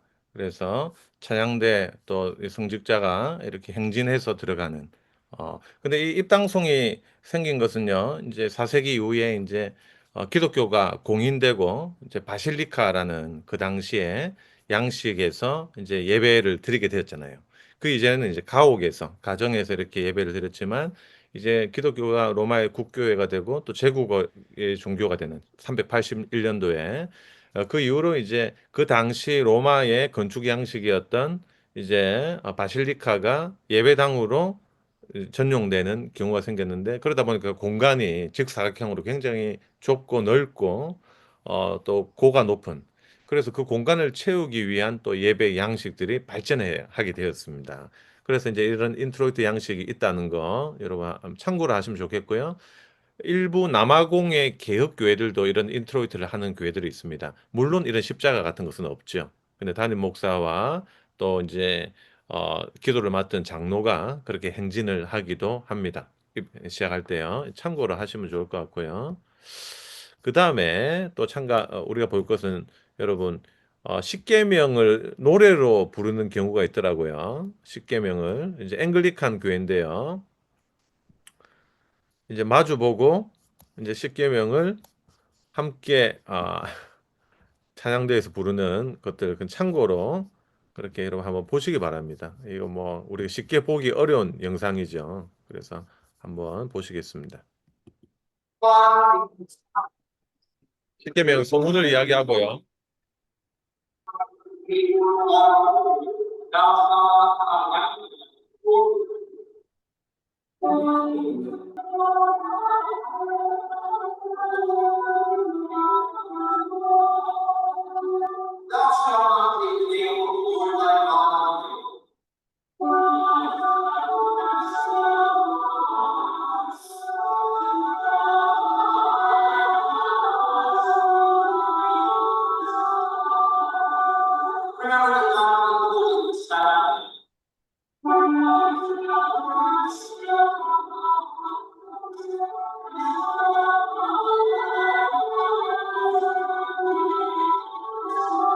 자, 보셨죠? 시간 관계상 많은 것들을 우리가 봐야 되기 때문에 일부만 보여드립니다. 이런 식으로 서문을 이야기하고 또 이렇게 후렴구가 들어가는 이런 패턴도 있다라는 것을 여러분이 예배학을 공부하셨으니까 참고하시면 좋을 것 같습니다.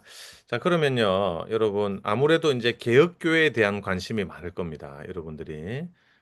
개혁신학을 공부하고 계신 것으로 제가 알고 있는데, 그래서 이제, 화란 그 개혁주의가 유명하잖아요. 근데 이제 화란어로 우리가 알아들을 수 없기 때문에 화란 개혁주의 후손들이 미국과 캐나다로 가서 개혁교회를 만들었습니다. 그래서 이제 미국에도 보면은 어 CRC 교단 그리고 그다음에 RCA 교단 같은 경우에는 화라는 그러니까 뭐 아브라함 카이퍼와 또 이런 헤르만 바빙크의 전통이 살아 숨쉬죠. 근데 또 이제 캐나다 개혁교회에도 뭐 고재수 교수님, 호처스 같은 분들이 또 이제 굉장히 큰 역할을 했는데 캐나다 개혁교회 영상이 있습니다. 그래서 여러분이 배웠던 우리 예배 그 도표 있죠? 그 도표를 가지고 제가 좀 설명을 해드릴 테니까 캐나다 개혁교회 예배로 우리가 한번 방문을 한번 해보도록 하겠습니다. Ontario, Canada. Het is volop winter, ook in de industriestad Hamilton. 여기 보시면 파일에 보시면 게르스트 딘스트 월십이라 되어 있는데 이제 게르스트 딘스트란 말은 화란어로 성탄절이란 말입니다. 크리스마스입니다. 그러니까 이제 크리스마스 주일 공예배를 우리가 탐방을 하게 되는 거예요. 좀 이따가 이제 설명을 하나씩 드리도록 하겠습니다. 살펴보겠습니다. 이제 이 신학교, 이제 이 작은 교단이지만 신학교와 교회를 유지하고 있거든요. 이런 모습들 한번 살펴보겠습니다. Niet ver van Toronto. Deze uitgestrekte stad heeft 여러분 ruim 캐나다 다 가보셨죠? 토론토 같은 데 mensen 가보셨죠? uit verschillende landen afkomstig. Onder meer uit Nederland. Je hoort er nog steeds veel Nederlandse namen. Onder andere op de gereformeerde high school in Hamilton. 해밀턴님. From Dunville. I'm Michael Schultz from Smithville. Marisa Vanderwall from Fenwick. Jesse Bauman from Lauderdale. I'm from Dutch background, actually. My mom came just about 20 years ago, and my grandmother and her husband came a little before that.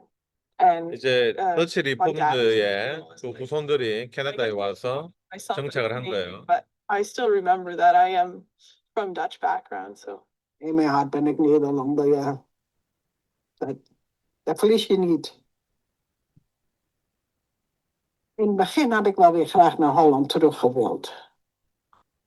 Maar toen de Van kinderen kwamen, 귤은 그죠? zeiden no, onze plaats is hier. 자, 이거는 이제 다 넘어가고 이런 분위기 속에서 이제 그 후손들이 드리는 개혁주의 예배입니다. 한번 살펴볼게요. 정말 옛날 사진이네요. Had a whip. From out of this congregation here. 여러분 동네도 눈이 이래 오겠죠? 저도 시카고 살 때 눈이 이렇게 왔었는데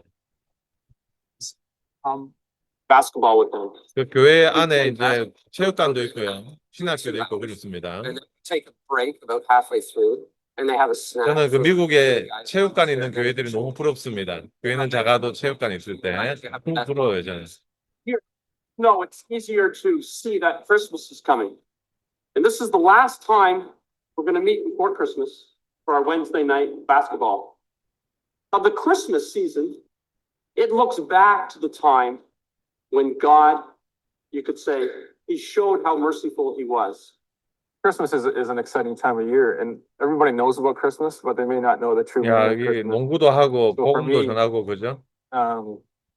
Um, 자, 이제 본 예배로 들어갑니다. 이제 여기서부터 좀 집중할게요. Good morning, brothers and sisters, and also a special welcome to our guests in the Netherlands who may share with us today the joy of Christmas. God has given us a great gift in his only begotten Son, and we may again celebrate his coming into the world as our Savior and Lord. It's almost winter here in Ontario. We've had a lot of snowfall in the last week. Nevertheless, here it is cozy and warm, and we welcome you with us in this. 자, 보십시오, 여러분. 지금 세대 통합적이죠. 인터제너레이셔널 워십이죠. 자, 근데 여러분 중요한 게 있어요. 뭐냐? 한국 교회들은 세대 통합 예배를 요즘 굉장히 좀 유행처럼 이렇게 하고 있는데 제가 갔던 어떤 교회는요. 목사님이 담임 목사님이 부재했는데 장로님한테 연락이 왔어요. 제가 장로님 말이에요. 제가 아이들 100명 모아 놓겠습니다. 큰 교회였거든요. 그래서 걱정하지 마시고 우리 세대통합예배 론칭을 하는데 와주십시오. 불안했습니다. 왜냐하면 이런 것들을 담임 목사님 계실 때 론칭을 해야지. 제 같은 강사 모셔놓고 세대통합예배를 시작한다고요? 불안했어요. 근데 들어가니까 오 진짜 장로님 약속대로 100명의 아이들을 앞자리에 다 모아놨더라고요. 그리고 어른들은 전부 다 절반 이후로 뒤에 다 앉아 계셨어요. 근데 그때 최악의 상황이 벌어졌습니다. 마치 예수님의 성전 청결 사업의 현장에 제가 들어간 느낌이었어요. 온갖 짐승들이 울부짖고 날개짓을 바다다락 하는 그 아이들의 그 소음 소리에 제가 투입이 된 거예요. 그 제가 무슨 말을 하는 건지 저도 모르겠고, 와, 진짜 최악의 설교를 그때 했습니다. 근데 그때 제가 느꼈습니다. 물리적으로 아이들을 앉혀 놓는다고 세대 통합이 되는 것이 아니라 뭔가 유기적으로 아이들을 섞을 수 있는 무언가가 있어야 된다. 근데 그것은 뭐부터 시작한다? 자리 배치부터 시작한다는 그걸 제가 느끼는 거예요. 보니까 외국의 세대 통합하는 교회들은 보십시오. 어른 한 명, 아이 한 명. 아이를 사이에 끼워 놓으면 안 떠듭니다. 근데 여러분 목사님 아이들 모아놔도 세 명만 모아놓으면 그때부터 왁자지껄 시작합니다. 이제 여기에서부터 이제 범상치 않아요. 자, 그 다음에 이제 계속 살펴봅니다. Service. The message of salvation is for all of us, also for you who may perhaps not attend church regularly or at all. We are happy that you may join us in this way, and we sincerely hope that the gospel of God's love may have a lasting impression 자, 지금부터 on 이제 us all. 하나하나씩 잘라서 And begins our 보겠습니다. service by presenting ourselves before God and asking Him for His blessing. That is why we stood up in reverence of His great name. Let us now lift up our hearts unto the Lord. 자, Lift up our heart가 뭐예요? 수르승 코르다죠. 우리의 마음을 드높입시다. 이게 이제 종교 개혁가들이 강조했던 거 아니에요? 그 이제 보니까 이 개혁 신학을 하는 이 화랑 개혁주의 후손들이 시작할 때 우리의 마음을 드높입시다. 수르승 코르다. Lift up your heart로 시작을 했습니다. Our help is in the name of the Lord who made heaven and earth. 자, 보십시오. 우리의 도움은 천지를 지으신 여호와의 이름에 있도다. 시편 124편 8절의 말씀이죠. 우리의 도움은 천지를 지으신 여호와의 이름에 있도다. 이게 뭐예요? 예, 보툼이죠. 보툼. 홀트 워십하고 보툼의 차이점 이야기했죠. 보툼은 우리 쪽에서 어떻게 보면 선언하는 거예요. 우리의 도움은 하나님의 천지를 지으시는 하나님의 이름에 있도다라고 선포하고 이제 이 사람이 지금 손을 들죠. 뭐라고 말하는지 한번 들어보십시오. Grace and peace to you from God our Father and the Lord Jesus Christ. 자, 이거는요, 살루테이션이라고 해서 하나님의 인사라는 우리 명칭입니다. 그래서 축도는 강복서는 두 손 들잖아요. 근데 이제 보통 개혁 전통에서 시작할 때 이제 하나님 편에서 이제 보tum으로 우리가 이제 하나님께 그걸 고백한 거잖아요. 아래에서 위로. 그러니까 이제 하나님 쪽에서의 그 하나님의 인사, 그레이스 앤 피스 하면서 이렇게 이야기했죠. 그렇게 시작을 합니다. 두 손이 아니고 한 손으로 하나님의 인사를 한다. 이게 다 책에 나오는 내용들이 지금 이제 이 예배에 녹아져 있는 거예요. 그래서 여러분들이 예배 탐방을 하실 때 또 남의 그 이제 뭐 영상으로 이제 교회 예배를 보실 때 어떤 순서로 진행되고 있고 또 어떤 요소가 있는가 이제 이런 거를 이제 우리가 배운 것을 기초로 보시면 공부가 된다는 거예요. 그죠? Amen. Let us sing together of the great and mighty wonder of Christ's birth with the words of hymn 16. 이새의 뿌리에서 그 찬양 유명한 찬양이죠. 자, 이런 식으로 찬송을 합니다. You shall not misuse the name for yourself an idol in the form of any, as is our custom here the holy law of God. 십계명을 하죠. 십계명. ourselves in its light and to commit 자, ourselves 이제 again 그 여러분 in 교회에서는 his 십계명을 하시는지 service. 모르겠지만 개혁 교회에서는 십계명 많이 합니다. Read the law from Exodus 20. God spoke all these words. I am the Lord your God who brought you out of Egypt, out of the land of slavery. You shall have no other gods before me. You shall not make for yourself 자, an 이런 식으로 idol 이제 십계명을 in 하는 the form 순서가 of 지어나죠. anything in heaven above, or in the earth beneath, or in the waters below. You shall not bow down. 사실 이제 십계명을 하는 것이 윤리적 효과, 크리스천 에틱과도 굉장히 밀접한 관계가 있습니다. 왜냐하면은 어쨌든 십계명을 선포할 때 우리를 그 바운더리 안에 두게 하는 거잖아요. 그리고 그 바운더리 안에서 이제 성도들은 마음의 결단을 받게 됩니다. 그죠? 이것들이 사실 기독교인의 삶과도 굉장히 밀접한 관계가 있죠. 그러니까 이제 예배학과 윤리학도 굉장히 밀접한 관계가 있습니다. Or his manservant or maidservant, his ox or donkey, thy paths may see.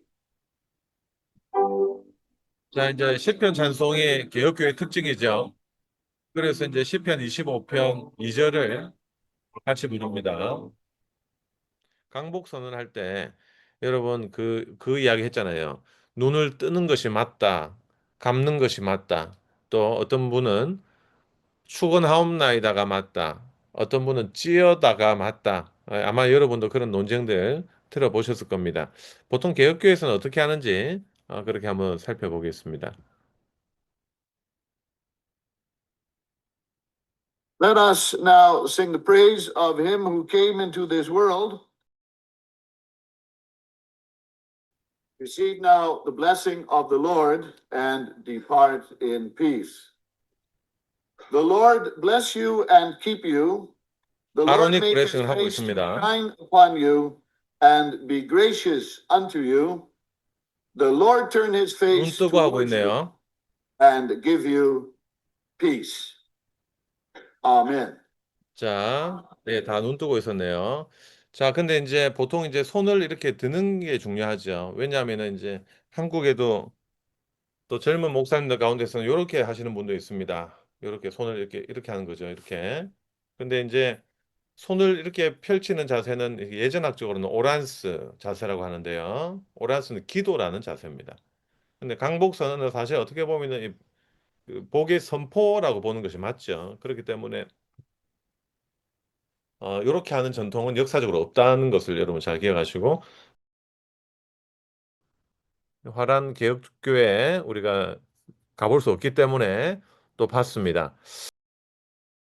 여러분한테 드렸던 것 중에 나이로비 선언문이라는 이 파일이 있습니다. 이걸 보면서 같이 우리가 좀 이야기를 나누어 보도록 하겠습니다.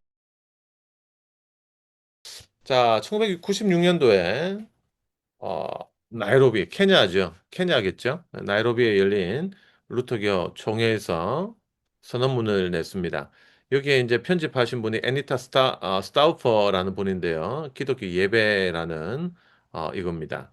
그래서 이제 이 두 분이 굉장히 주도적으로 역할을 하셔서 예배와 문화에 관한 관계에 선언문을 내셨습니다. 자, 한번 보십시오. 1-1에 예배는 기독교 교회의 심장이며 박동이다. 너무나도 중요한 말이죠. 아까 저도 했던 말입니다. 예배를 통해서 우리가 은혜를 받죠. 그런데 동시에 예배는 말뿐 아니라 행동을 수반합니다. 그래서 예배를 계획할 때는 설교뿐만이 아니라 예배 음악도 중요하고요. 예배 예술도 중요하고 전체 구조도 함께 고려해야 됩니다. 그렇죠? 두 번째로 예배는 어떤 특정한 지역 시대와 지역 문화 속에서 행해지고 있다는 사실은 우리로 하여금 문화와 예배의 역동적인 관계에 대해서 관심을 갖게 합니다. 자, 근데 이제 예배와 문화의 관계도 아까 말했던 니버의 교회와 문화의 관계처럼 이 카테고리화 시킬 수가 있습니다. 첫 번째는요, 기독교 예배는 문화를 초월하는 트랜스컬추럴에 관한 것이고요. 자, 이 말은 뭐냐면 문화를 초월해서 기독교는 공통적인 부분을 가진다는 거예요. 이제 요걸 좀 살펴보겠고요. 두 번째는 컨텍스추얼입니다. 기독교 예배는요, 어느 정도 상황화가 일어납니다. 그래서 16세기 존 켈빈이 겪었던 그 상황과 지금 21세기 우리가 살아가는, 특별히 이제 여러분이 살아가는 뉴저지에서의 상황은 다를 겁니다. 세 번째로 기독교 예배는 때로는 반문화적인 특징을 가지고 있습니다. 카운트컬처럴이죠. 그죠? 그 우리가 세상의 영을 그대로 받지 않고 디서닝, 이제 디선먼트, 이 분별을 해야 되고요. 그 다음에 때로는 그게 잘못되어 있다면 도전해야 될 부분도 있겠죠. 그죠? 예. 네 번째는 기독교 예배는 다양한 문화를 수용한다. 크로스 컬처럴입니다. 그렇기 때문에 우리는 때로 우리 찬송가는 국악 찬송도 있고요. 존 켈빈 같은 종교 개혁가들의 찬송도 있고요. 또 웨슬리안들의 웨슬리 형제들의 그 찬송가도 있고요. 아니면은 19세기, 20세기의 미국의 부흥 운동에서의 찬송가도 있죠. 그게 다 한국 찬송가 안에 있다는 거 사실이 뭐예요? 예배는 때때로 크로스 컬처럴 하기도 하다라는 것을 우리가 볼 수가 있는 거죠. 그래서 이제 요 네 가지의 카테고리를 좀 깊이 한번 살펴보라는 겁니다. 자, 그게 바로 이제 2-1입니다. 여러분, 2-1을 한번 살펴주십시오. 초문화적인 예배입니다. 공통적인 특성이 뭐냐 하는 겁니다. 교파와 시대를 초월해서 기독교 예배의 공통적인 특징, 이거예요. 보십시오. 말씀을 선포하고, 성찬을 나누고, 그리스도의 탄생, 죽음, 부활, 우리가 세례를 받는 거, 교회 절기, 이런 것들은 문화를 초월해서 모든 교회 행사에 중요한 의미를 가지죠. 성찬 다양한 형식이 있겠지만 기본적인 의미와 구조는 통일성을 가지죠. 오직 한 주님, 한 믿음, 한 성, 세례, 한 성찬이 있습니다. 자, 그래서 이제 주기도문, 우리 예배 교파와 상관없이 있죠. 성삼위 하나님의 이름으로 세례를 받는 거. 그렇죠. 성경 봉독, 언어는 달라도 봉독이라는 것은 동일하죠. 초문화적이라는 것이랍니다. 두 번째는 상황입니다. 상황. 상황. 자, 이거 보십시오. 복음의 가치와 상충되지 않는 한 일정 문화 속에서 가치와 양식들은 기독교 예배의 의미와 목적을 나타내는 데 사용될 수 있다. 근데 이제 문제는 뭐예요? 상황하에 있어서 역동적 균형의 방법론이 필요하다는 거죠. 우리가 이제 그 동일한 의미와 가치, 기능을 가질 수 있도록 재표현하는 것이 필요하다는 거예요. 이게 중요합니다. 우리가 이제 선교 신학을 공부하거나 선교지에 갈 때 이런 게 필요할 거 아니에요. 선교지는 상황이 완전히 다르죠. 그런데 우리가 갖고 있는 거 그대로 이식한다. 뭐 그렇게 할 수도 있겠지만 그 사람들의 생각을 읽어낼 필요도 있는 것이죠. 하지만 중요한 것은 뭐예요? 과도한 상황하는 싱크레티즘에 빠진다. 혼합주의의 위협이 있습니다. 혼합주의 위협이. 자, 그렇기 때문에 우리가 이 역동적 균형을 잘 생각해야죠. 원문에서 무엇이라 말하고 있는가 하는 것입니다. 그죠? 이게 참, 그, 밸런스도 또 중요한 것 같습니다. 혼합주의를 경계하면서도 어떻게 하면 동일한 의미를 그 다른 문화권에서 가르칠 수 있을까? 그러니까 이제 우리 선교를 해도 사실 예배학을 공부를 제대로 해야 된다라는 것입니다. 자, 그 다음에 여러분 다 읽어보셔야 돼요. 제가 시간이 없기 때문에. 그리고 요거 여러분 거기 다 있습니다. 저희 그 수업 그 방에, 자료방에 다 있습니다. 그 다 다운로드 받으시면 되겠고요. 그 다음에 반문화적 예배요. 그죠? 반문화적. 그 사실 그 사회 부조리와 억압 또 잘못된 점, 우리 기독교가 반대해야 될 부분들이 있겠죠. 그래서 이제 뭐 예를 들면은 차별 금지법에 대한 다양한 생각이 있겠지만 동성애 문제라든지 그 성경이 무엇이라 말하고 있는가? 그 성경적인 생각에 대한 그런 입장을 우리가 나타내야 될 필요가 있더라 하는 것입니다. 예. 자, 그리고요. 마지막으로는 다문화적인 크로스 컬처럴입니다. 그래서 이제 사실 여러분 그 미국에 계시니까 아마 이 다문화 또 멀티컬처럴 워십에 대한 생각들을 많이 하시게 될 거예요. 그래서 이제 더욱더 여기에 대한 연구는 필요할 것입니다. 우리가 그래서 이제 뭐 히스패닉 히스패닉들을 이제 예배에 어떻게 끌어들이려고 하는 그 윌로우 크릭의 노력들도 제가 볼 수 있었고 뭐 다양한 그런 것들이 연구가 되고 있습니다. 근데 어쨌든 여기에 대해서 우리가 예배학적으로 연구해야 될 부분들이 많이 있습니다.